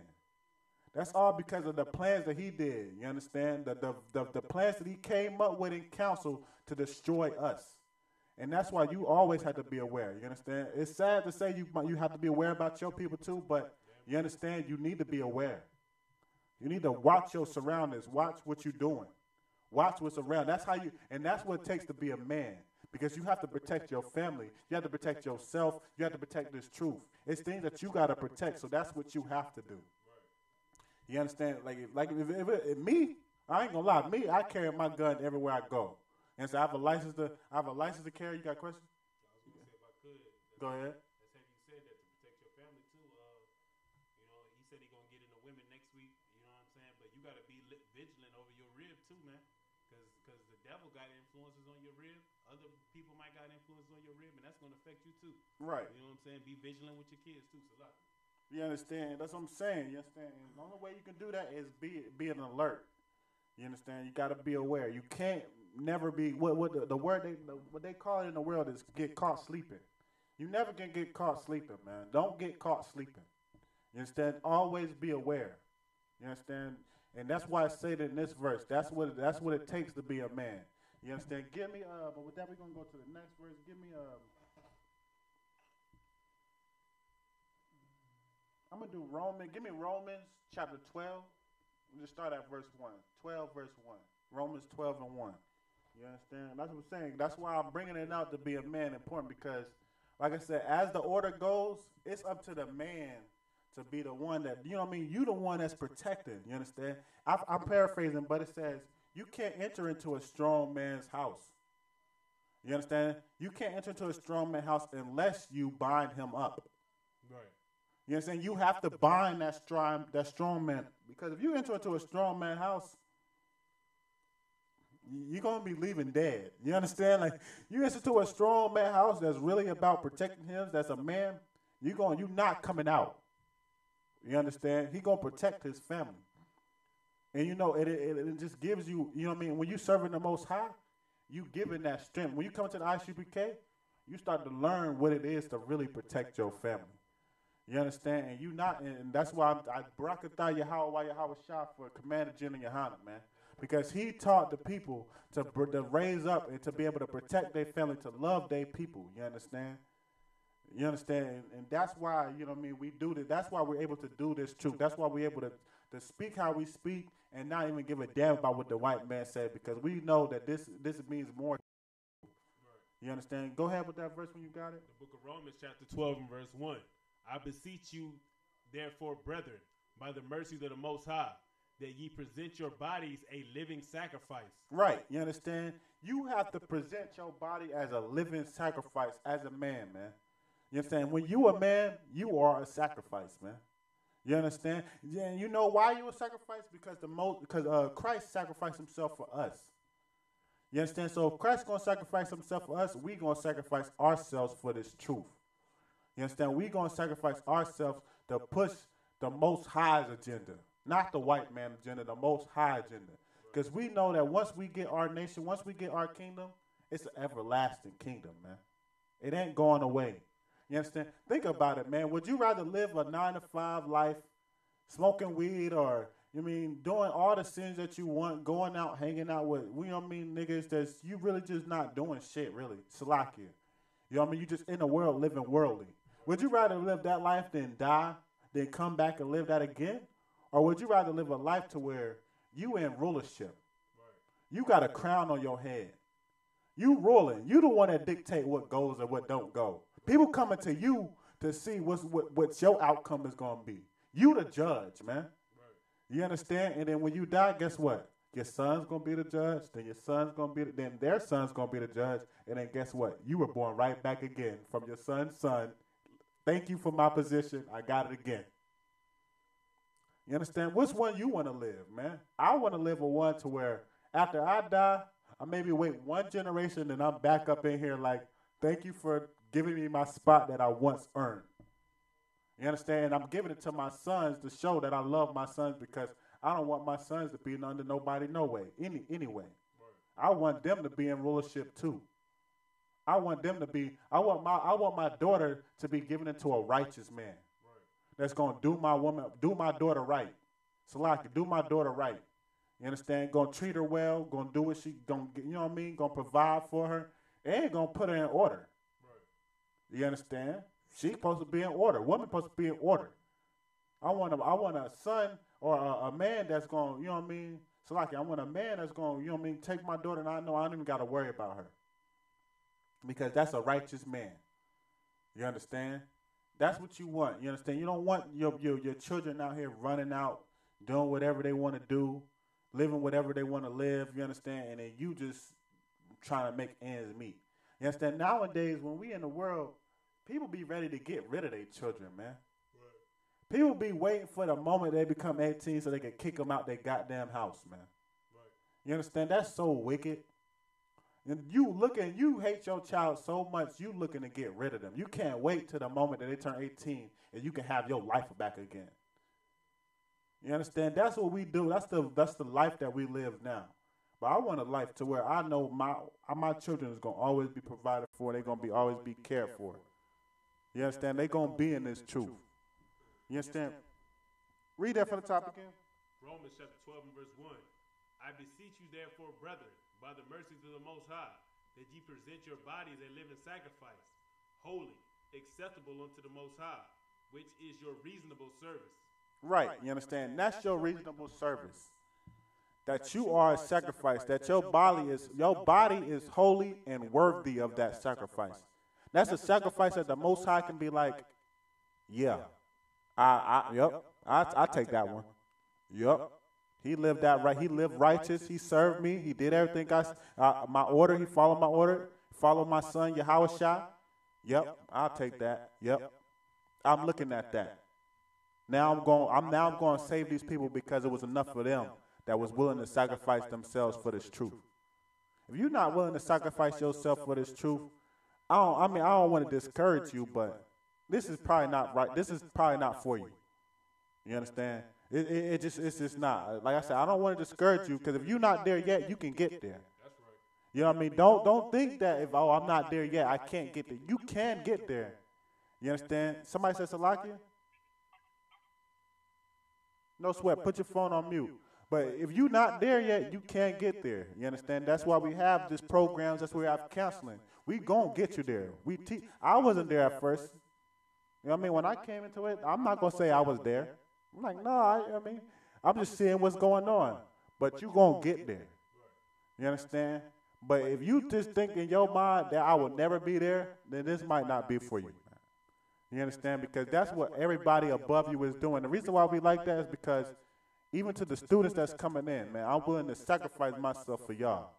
Because y'all the ones that's going to carry on the truth. I mean, y'all the ones that's going to come in, and after we all die off, y'all going to be the ones there, replace the pastor, be past the torch. And that's why you have to have that spirit. You know what I mean? Because you want this torch to never burn out. This torch going to always be lit. And the way to do that is to be able to carry on this truth, to sacrifice yourself for this truth. You understand? And that's why that verse is so important, man. Give me James 1:19.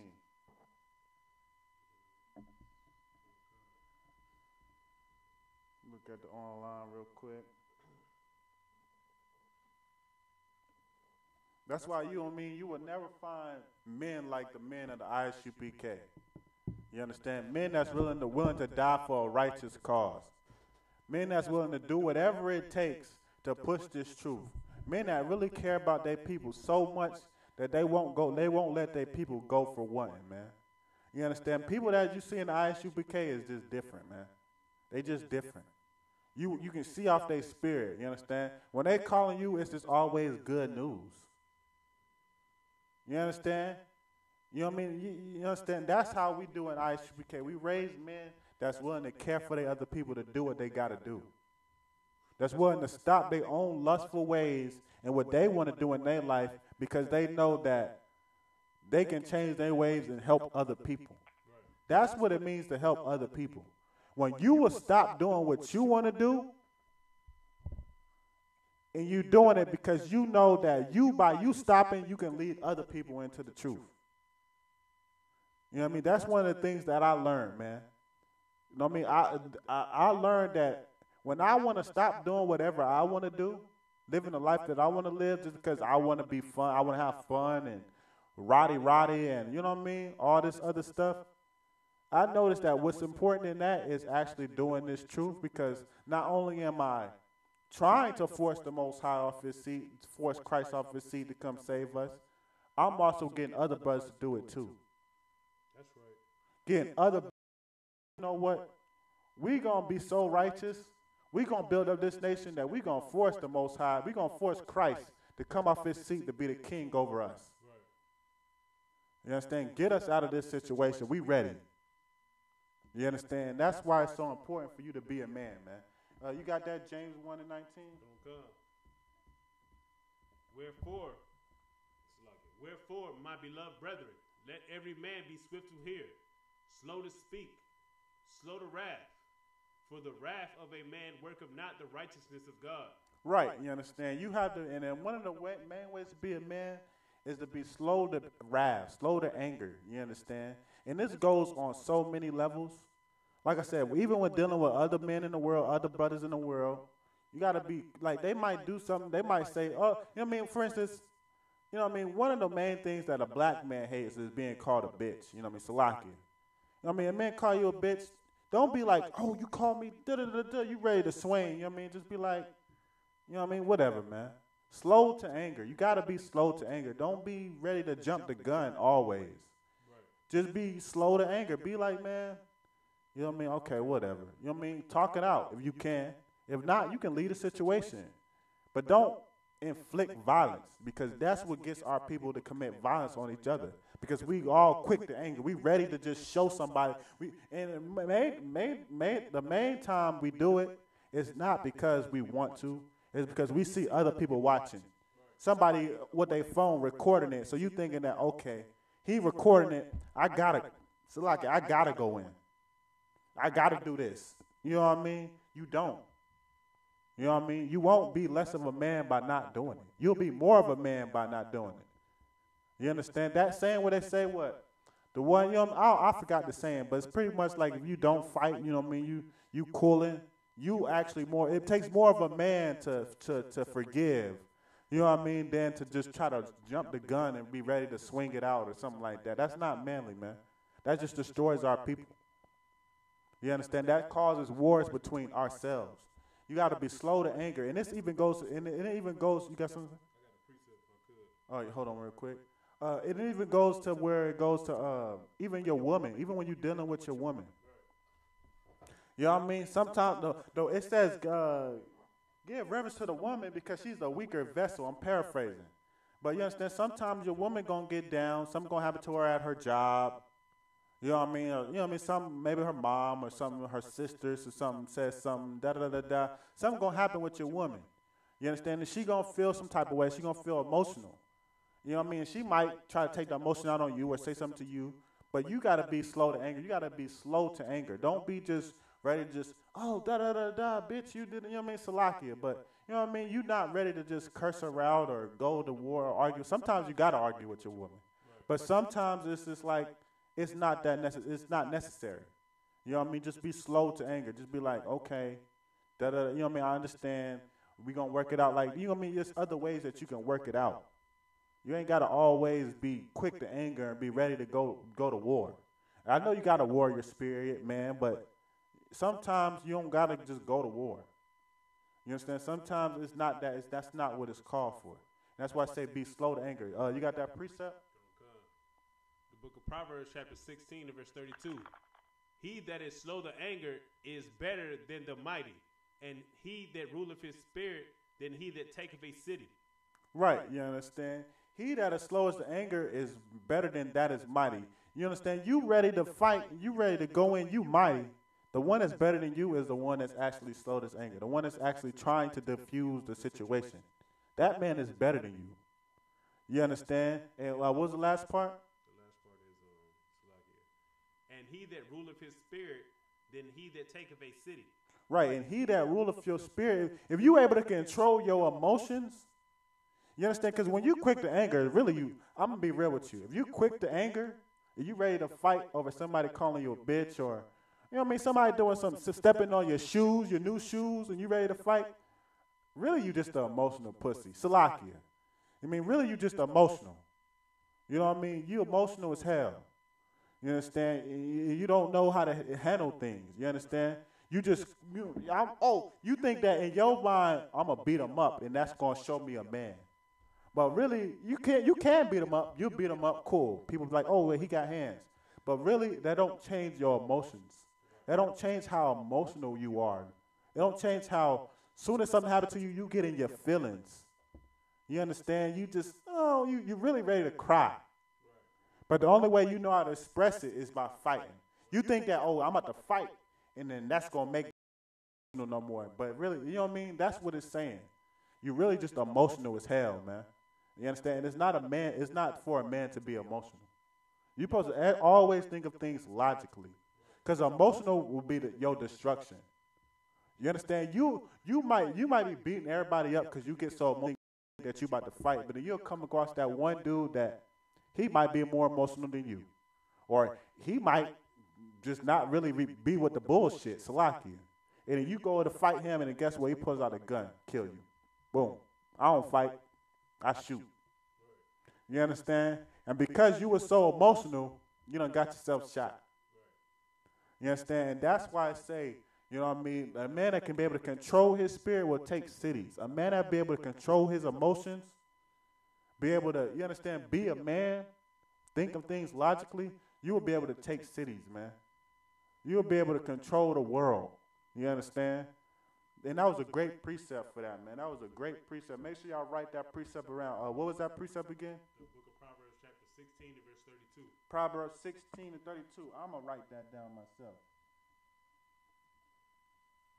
That was a great precept, you understand? That's why it takes more of a man. You got to be a sacrifice for yourself. Go ahead. If I could, you know what I'm saying, the brothers that did Hebrew Academy, we was doing the Brotherhood classes, you know what I'm saying? The one thing that got brought out was when you dealing with certain things, one of the better things you can do instead of being emotional is win your brother over. Right. You understand what I'm saying? So it might be a time where you and a brother want to go at it, but you and that brother might just talk it out, and it might not even be that serious, and you win that brother over. You might win a brother that you didn't used to like, or y'all didn't used to like each other over, and bring him into the truth. Y'all might understand and actually see where each other coming from, but if you get emotional and you pop off, you know what I'm saying, you're going to have a problem.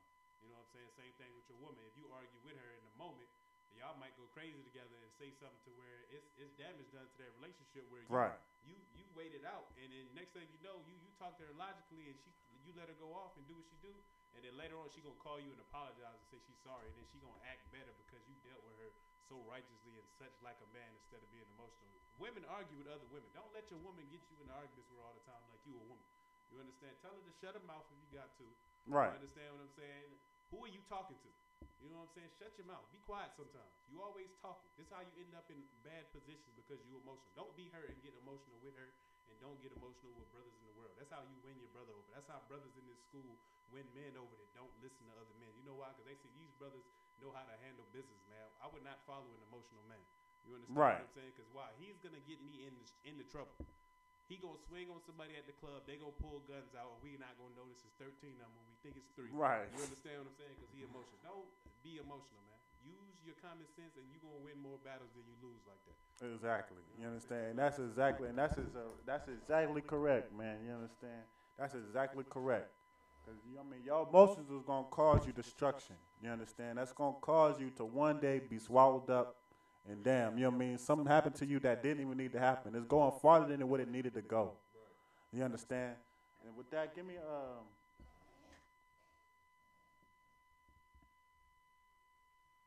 what was we just at? You was just on James, was it James or Roman? James. 19.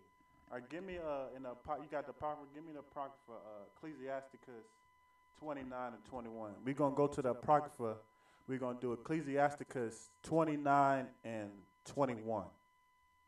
29 and 21.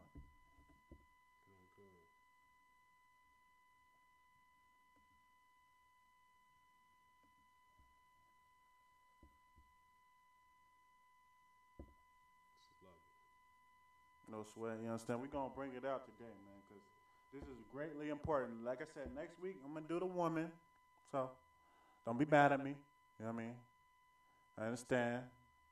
But I just want to make sure I do the man first so the women don't think, oh, I'm just trying to be on women, because a lot of people think that we just woman bash and we don't love women and this, that, and the third, and that's farthest from the truth. You understand?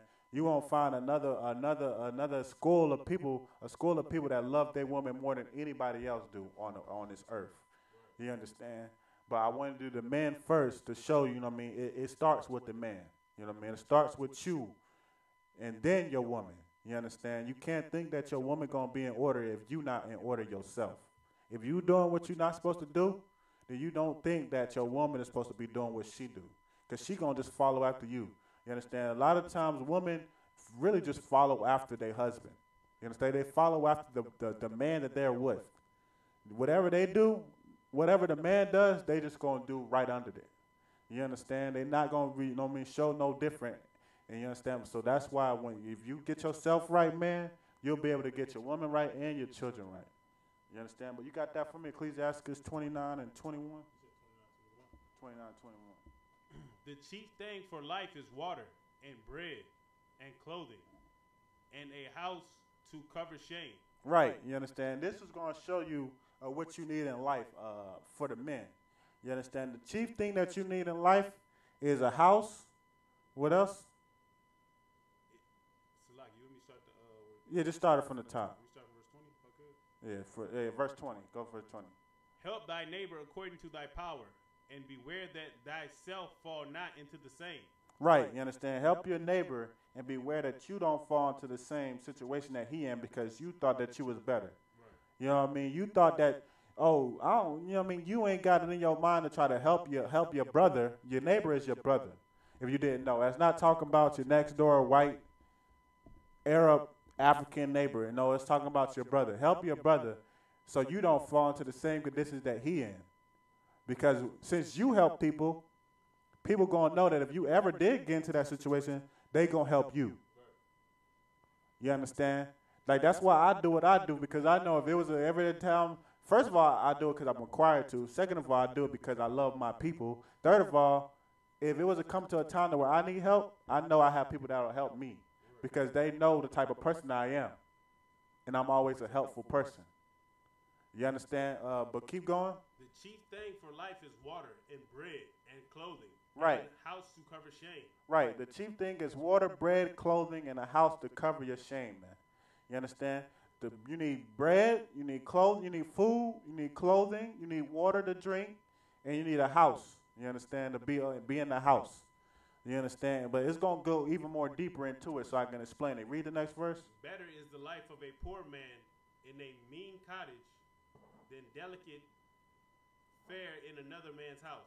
Right, you understand? Better is a man in a mean cottage, meaning you better off living in a shack than living in somebody else's house fairly. You understand? Why does it say that? Anybody know why it says this? I haven't asked no questions. I haven't really asked no questions. But I'm going to ask this question. Anybody knows why it say, first of all, it tells you, it's obvious it tells you the things that you need in life. But anybody know why it say better to be in a mean cottage, be a poor man in a mean cottage rather than living fair in somebody else's house, in another man's house? Anybody want to take a shot? Who's that talking? All right, go ahead. I believe that the reason the author is saying that is because when you're living in somebody else's house, that means you're not doing anything to take care of yourself. And living in your own house, no matter what, like, at least you have the ability to take care of yourself in whatever situation that may come. Nah, that's not what it's talking about. You understand? Sometimes you need help. You understand? Sometimes you don't have, you know what I mean, what that means to provide for yourself. Because with the world that we live in, sometimes you don't got the yourself. So that's not necessarily what it's talking about. Anybody else want to take a shot?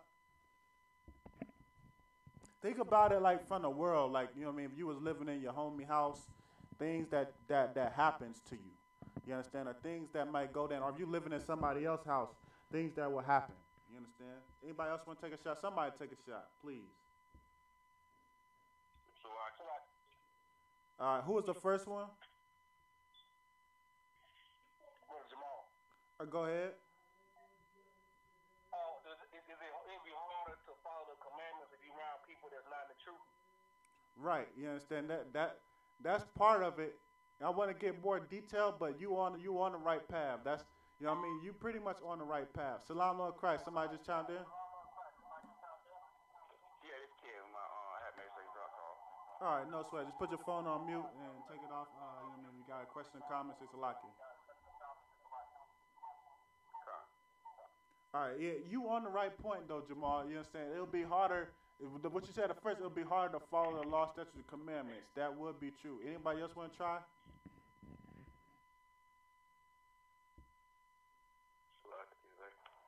Who's that? Joseph. Go ahead. Is it because if you stay with someone else, they may require you to do something that you're not allowed to do in order for you to stay there, or they may require something of you that's basically against the law. Right. That's correct. You understand? That's correct. That's the full detailed version of it. Because if you living under other people's roof, they just because it's their roof, they gonna require you to do something that you're not supposed to do. You understand? Like the other brother said, it is hard to follow. Like young man Jamal said, it is hard to follow the law, statutes, and commandments. But this is more of a detailed version of it. You understand? Like for instance, you living with somebody, and their birthday might come up. Now you following the laws, you don't celebrate birthdays. You know what they willing to do? They like, oh, you ain't gonna give me nothing for my birthday. Get the hell out my house. You understand? They gonna pretty much make it to where you can't follow the law, statutes, and commandments. You understand? They're going to put you in a situation to where, okay, you don't celebrate Thanksgiving. You're not going to eat this Thanksgiving dinner with us.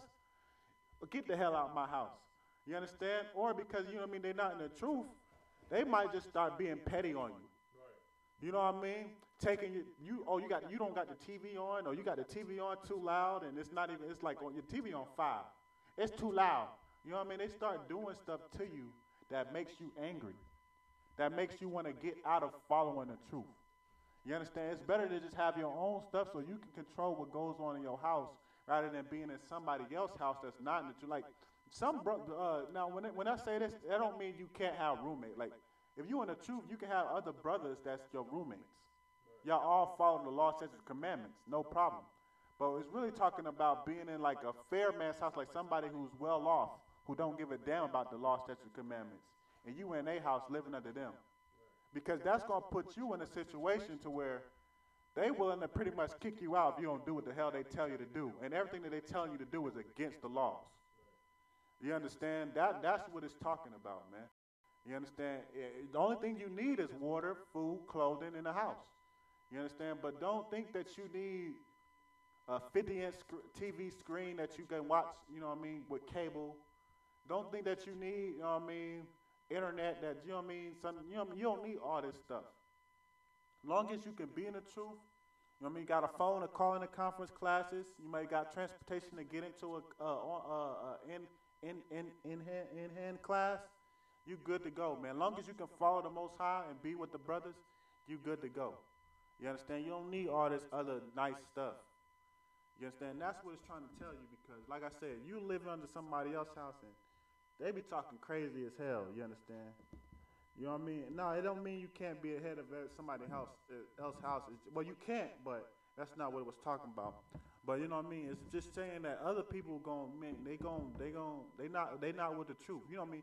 We had some brothers coming to the truth and they would get kicked out their house because they parents or whoever they living with be like, you in a cult. If you gonna be in that cult, you can't live here. And they'll kick them out.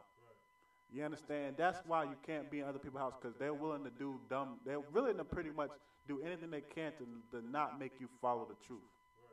You know what I mean? You better off living in your own spot. Maybe it's not the nicest spot, but hey, you got your own spot to where you can control what happens in your own damn house.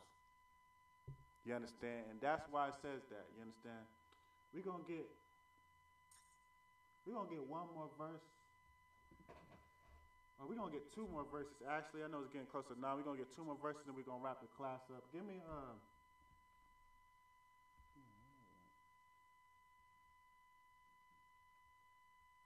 actually, we're going to get a couple more verses. Give me 1 Corinthians. Let me start off with 1 Corinthians 6 and 9. Give me 1 Corinthians 6 and 9.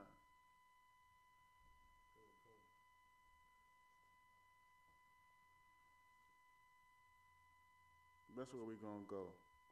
You know what I mean? And I wasn't gonna really pull this one out, but I wanted to pull this one out because you know what I mean, this is kind of evident, you know what I mean?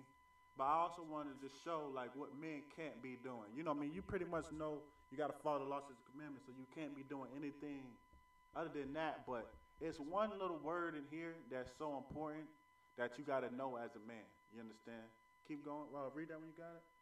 Something like it. 1 Corinthians chapter 6 and verse 9. Know ye not that the unrighteous shall not inherit the kingdom of God? Right. Be not deceived, neither fornicators, nor idolaters, nor adulterers, nor effeminate. Right. And that's what I wanted. And now we already know you can't be an idolaters. You can't have no idols, put idols up on you. You know what I mean? You can't be fornicators. You know what I mean? If you don't know what fornication is unlawful sex. And unlawful sex would not be having multiple. Not fall on it. Unlawful sex will be a woman sleeping with somebody other than her husband. That will be a man sleeping with another man's woman. That will be bestiality, homosexuality, lesbianism. You understand?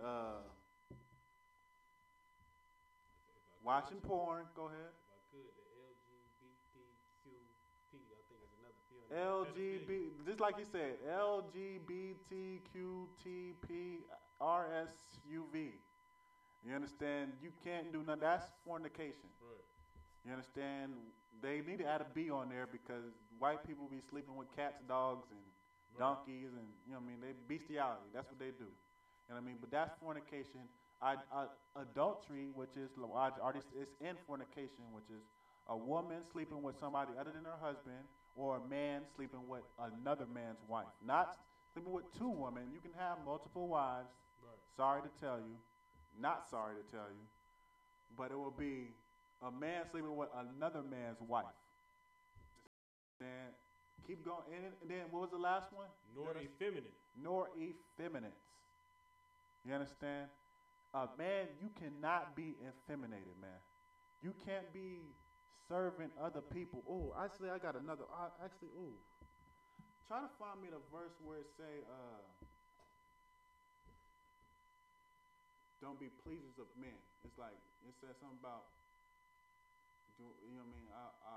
if I spoke to you, if I pleased men, I wouldn't be a servant of Christ. I want that one. That's the one I want. That's the one I was missing. The one where it says something about don't be a pleaser of men. If I were to be a pleaser of men, I wouldn't serve Christ. Do I aim to please men? Something like that. But you can't be an effeminate, you understand? Let me see if I can find it too. You can't be an effeminate. Salakia, sir. Go ahead. Salakia, sir. Go ahead. Galatians chapter 1 and verse 10. This is Willie. Galatians 1 and verse 10. Galatians 1 and verse 10. That do sound like it. Galatians 1 and verse 10. You can read that for me real quick? Yeah. Go ahead and read that for me. Would you like me to read it? Yeah. Con, go read that for me. For do I now persuade of men or God? Or do I speak to please men? For if I yet please men, I should not be the servant of Christ. Right, you understand? Do I aim to please men?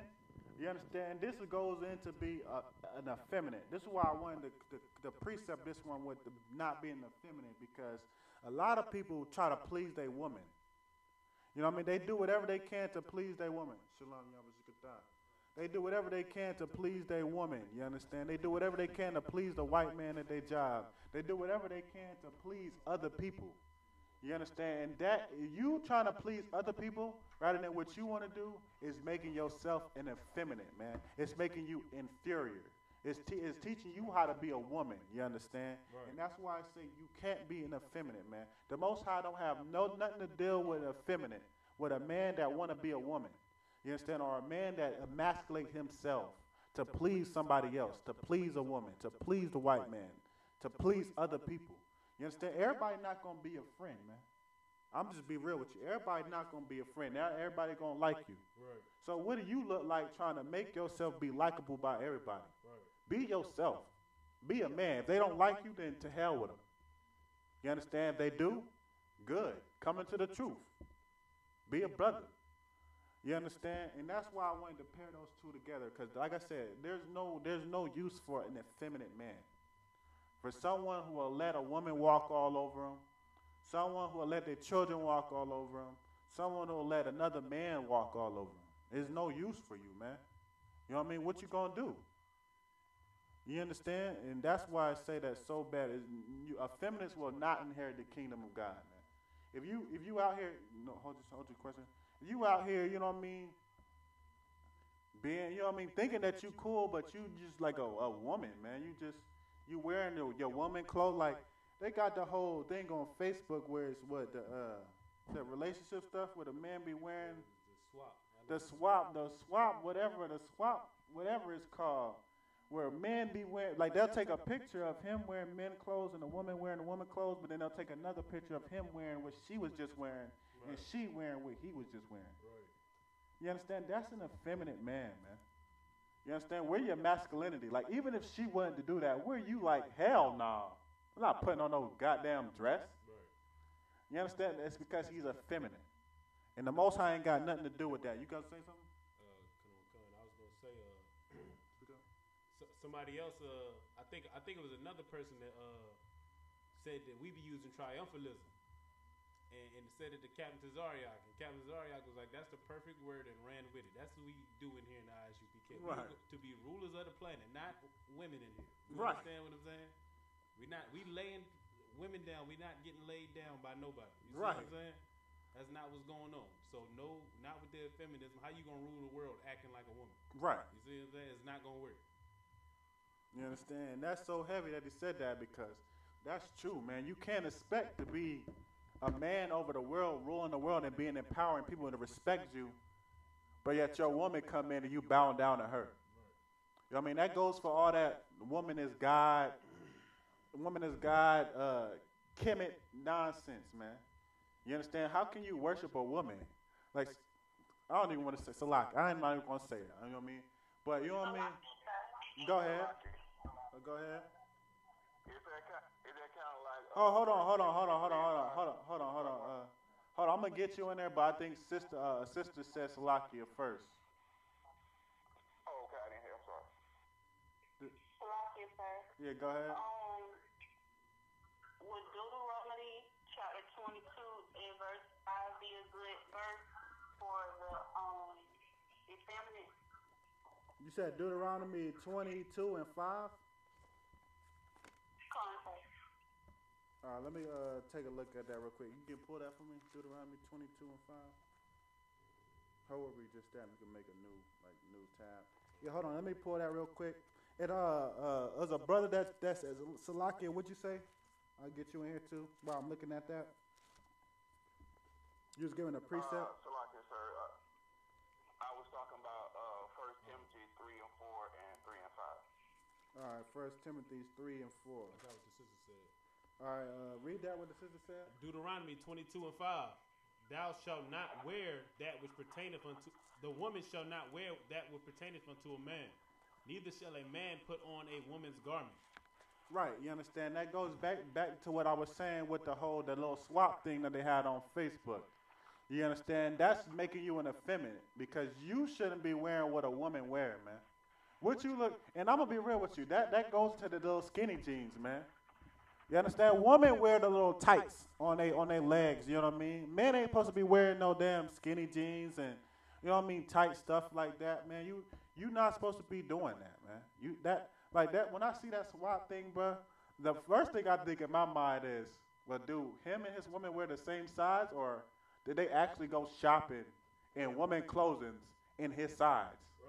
Like, did he actually measure himself to see what size he wear as a woman, and then bought that size, which is downright, damn, that's homosexual. Like, you looking to see what you wear in woman sizes so you can buy woman clothes. Go ahead. If I could too, man. Things that make you give away your masculine spirit or show what you're willing to do, man. That'll show that you're going to sell your people out, man. Right. Like, in that little thing, that'll show what the white man can get you to do if your woman can get you to put her clothes on. Right. Or put women's clothes on, man. Just think about the mind state you got to be in for you to allow somebody to emasculate you like that, man. If what your woman wants you to put female clothes on in the first place, that means your woman probably don't respect you. Right, at all. You understand what I'm saying? Right, and it's so heavy that he said that because you can even look at the movie industry or the comedian industry. All comedians, but Dave Chappelle. I'm not sure if Dave Chappelle did. I'm pretty sure he didn't. But all comedians have did some type of role where they was a woman. Because the white man knew, well, I'm going to see what you going. I can see how bad I can emasculate you and how bad I can make you do whatever I want you to do for some money. Right. You understand? That's why, and if you haven't noticed, all comedians have, at one point in their life, Martin Lawrence, Jamie Foxx, all of them, whoever you can name, they have one point in their life played a female role. And when I say a female role, I mean they dressed it up with the wig, the dress, looking like a woman, man. Shanae, you understand? Big Mama. They looking like women because the white man knows to emasculate a male, man. I'm going, man, I'm going to take your masculine spirit out of you. You understand? See what you would do. And that's why it's not what you're supposed to do. All right, well, you said 1 Timothy 4 and 5. Salaki, I'm on 1 Timothy. I'm just not sure what you said. No, Salaki, 1 Timothy 3 and 5. 3 and 5, okay, let me see.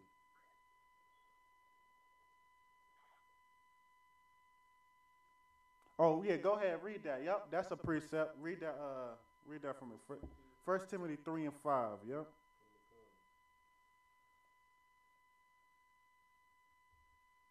Hold on 1 second. You gonna read it? Oh, you gonna read it? I was gonna have I.S.U.P.K read it for me, but if you got it, you can read it.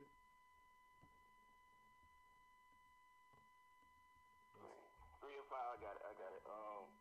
It says, for if a man know not how to rule his own house, how shall he take care of the church of God? Right, you understand? If you don't know how to rule your own house, if you don't know how to get your own house in order, if you can't follow the law, statutes, and commandments and be in order and rule your own house, how can you expect to teach people?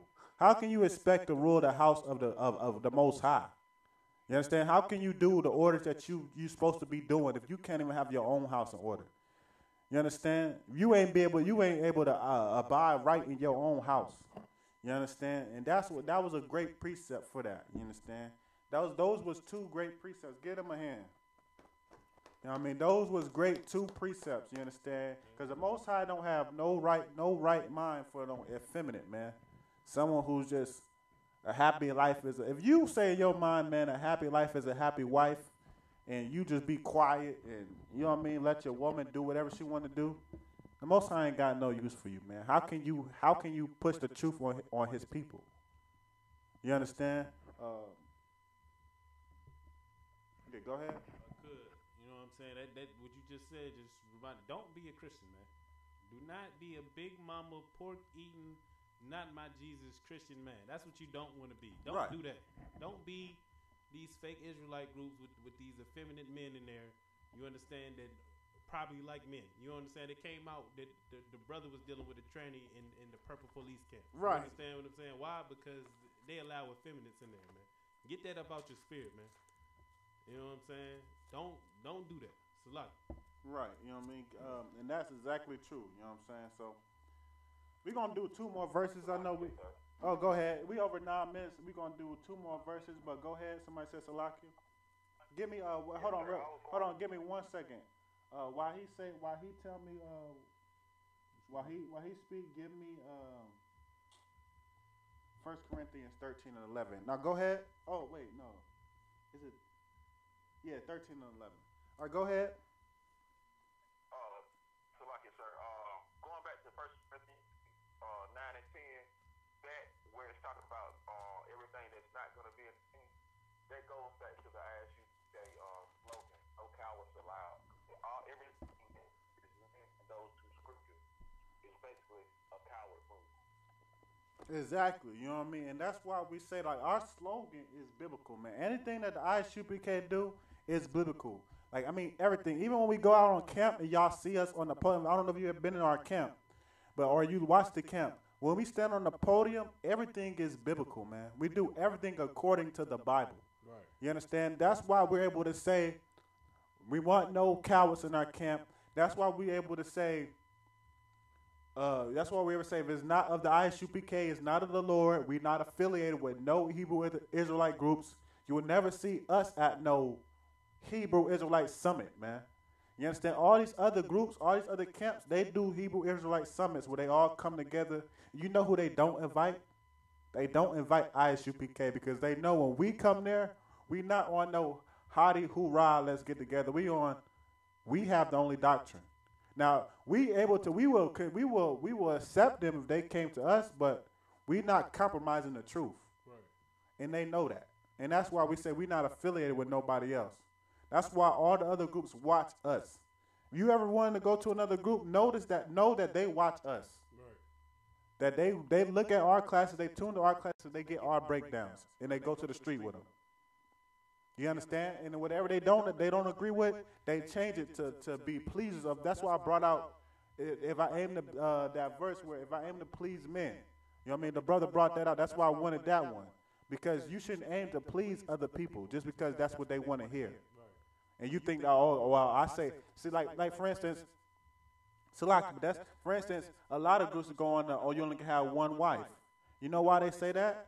It's because they know that woman is going to be graduated toward their camp, to their group, because of that. And because a woman graduates to that, the woman is the ones that give all the tithes in the Christian church. So they know they're going to be able to get all the women in their group to get more money. It's really to get more money.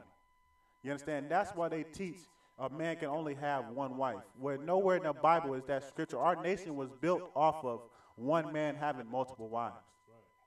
You understand? And so that's why they teach that. They change the truth to benefit them. They really just want your money. They don't care about who you are. They don't care about what happens to you. That's why, you know what I mean, other women are dying in other groups. So like, I don't mean to bring it up, but it just shows they don't care about their people. They just want money. You know what I mean? We're going to teach the truth regardless. Go ahead. If I could, I'd precept on that real quick. Yeah, go ahead. Pull it. The book of 2 Timothy chapter 3 and verse 6. For of this sort are they which creep into houses and led captive silly women laden with sins, led away with diverse lusts, ever learning and never able to come to the knowledge of the truth. Right, you understand? They led away silly women. You understand? Women that just want to feel good. You understand? They led them away to what they wanted to lead them away to. I'm gonna have to write that. I'm gonna get that from you. I'm going to have to write that one down. That's a great precept. You know what I'm saying? So that goes to show you. Give me 1 Corinthians 13 and 11. We about to get ready to wrap this up. I got 2 more verses. Give me 1 Corinthians 13 and 11. When I was a child, I spake as a child. I understood as a child. I thought as a child. But when I became a man, I put away childish things. And that's what you got to do when you're a man, man. You understand? When you a child, you speak as a child, you understood as a child. You do childish things. You understand? You smoke weed, you out here gang banging, you out here on the street, you know what I mean, selling drugs, you know what I mean, you sleeping with other men, women, you're doing childish things. But once you start to learn that you don't need to do that, that's when you need to start putting away childish things. That's when you need to start putting that away and learning how to be a man. Doing everything that we went through and how it takes to be a man. You understand? That's what you need to start doing for yourself. You understand? And it ain't going to be no greater thing than when you know that you can wake up and you ain't got no itch or no fiend to smoke weed and you got to do it. You're not allowing weed or a cigarette to control your life. You can control your own damn life. You're not trying to find a way to sneak and do whatever you got to do to, you know what I mean, smoke. Or you're not trying to, you looking at another woman and, man, she look good. I mean, ain't nothing wrong with looking at that woman. But you're not like, oh, I don't care if you got a man. What's up? You know what I mean? I'm better than him. You know what I mean? You're not thinking like that. You know you can control yourself. You can be like, okay, you look good, but I don't want to deal with that damn attitude. You know what I'm saying? You got sense in your mind, man. You understand? You understand the truth and you abide by the truth. You know what I'm saying? It's something more special than that. And that's why when you're a child, you do the childish things. But when you become a man, you don't do those things no more. When you come into the truth and you start to change, you get around other people and they'll be like, oh man, you still the same, this and the third. You like, no, I'm not the same. I'm not a child no more, man. You know what I mean? I put away those childish things. I'm a new person. You better get with it or get lost. You understand? Some of them sayings be so Judite, man. They be so like, they just us, man, slang. You know what I mean? And it be biblical. The slang that we speak be biblical. You know what I mean? And so that's why I say that, man. When you're a child, you put away childish things. Read that one more time. 1 Corinthians 13 and 11. When I was a child, I spake as a child. I understood as a child. I thought as a child. But when I became a man, I put away childish things. Right, man. When you become a man, you have to put away those childish things. Those things that you used to do in the world, don't do them no more. You a man now, man. And you got to be a man. And it's so important that you to be a man because how's your woman going to learn? How's your children going to learn? How is your nation going to learn? Unless you be a man. Unless you man up. Gird up your loins. Like I say, I'm paraphrasing. Gird up your loins, man. You understand? You got to do this. This is mandatory. This is the last verse I'm going to bring out one more verse, and then we're going to go ahead and close the class out. Give me, this is the last verse. Give me Proverbs 24 and 5. Proverbs 24 and 5. Be the perfect verse to end out the class. You know what I mean? Of how a man should be, so a man knows what he got to do, man. You understand? Because you're responsible. Your woman doing wrong, your children doing wrong, look at you. You understand? Because you're not doing what you're supposed to do as a man. You know what I mean? We have a great responsibility on us, and it's up to us to lead this nation. Read that when you got it. The book of Proverbs, chapter 24 and verse 5. A wise man is strong. Yea, a man of knowledge increases strength. Right, you understand? A wise man is strong. You understand? Yeah, we've been reading verses where it say, be strong. You understand? Well, this is how you be strong, by being wise. You know what I mean? You don't measure it off of your muscles, your strength. You know what I mean? What you can do physically. It's off of your knowledge, man. That's how you be strong. That's how you be wise. You understand? And it says a wise man is strong. Yea, what? A man of knowledge increases strength. Right. A man of knowledge increases strength. The more knowledge you know, I mean, the more classes you come to, the more precepts you write down, the more you study the Bible, the more you learn the truth, the stronger that you become. You understand? Because now you know you got a verse for everything. Like I know on Facebook, they be having I'll be seeing some of the posts where they make posts where they have a verse for if you're lonely, a verse for if you're weak, a verse for this, you know what I mean? But it'd be all out of context. But at the same time, if you know your precepts and you know them in context, then that can help you. You understand? That can help you strengthen yourself. You know what I'm saying? So I just wanted to lead that off with your knowledge will increase your strength, man. You need to, you know what I mean, try to learn as much as you can. But with that, I'm going to go ahead and stop the class. Give me 1 second. You know what I mean? Shalom. Shalom. Yahweh Shemi Al-Shah Brakatah to the brothers. Shalom. Shema Al-Tah Shemi Al-Shah to the sisters. Go ahead and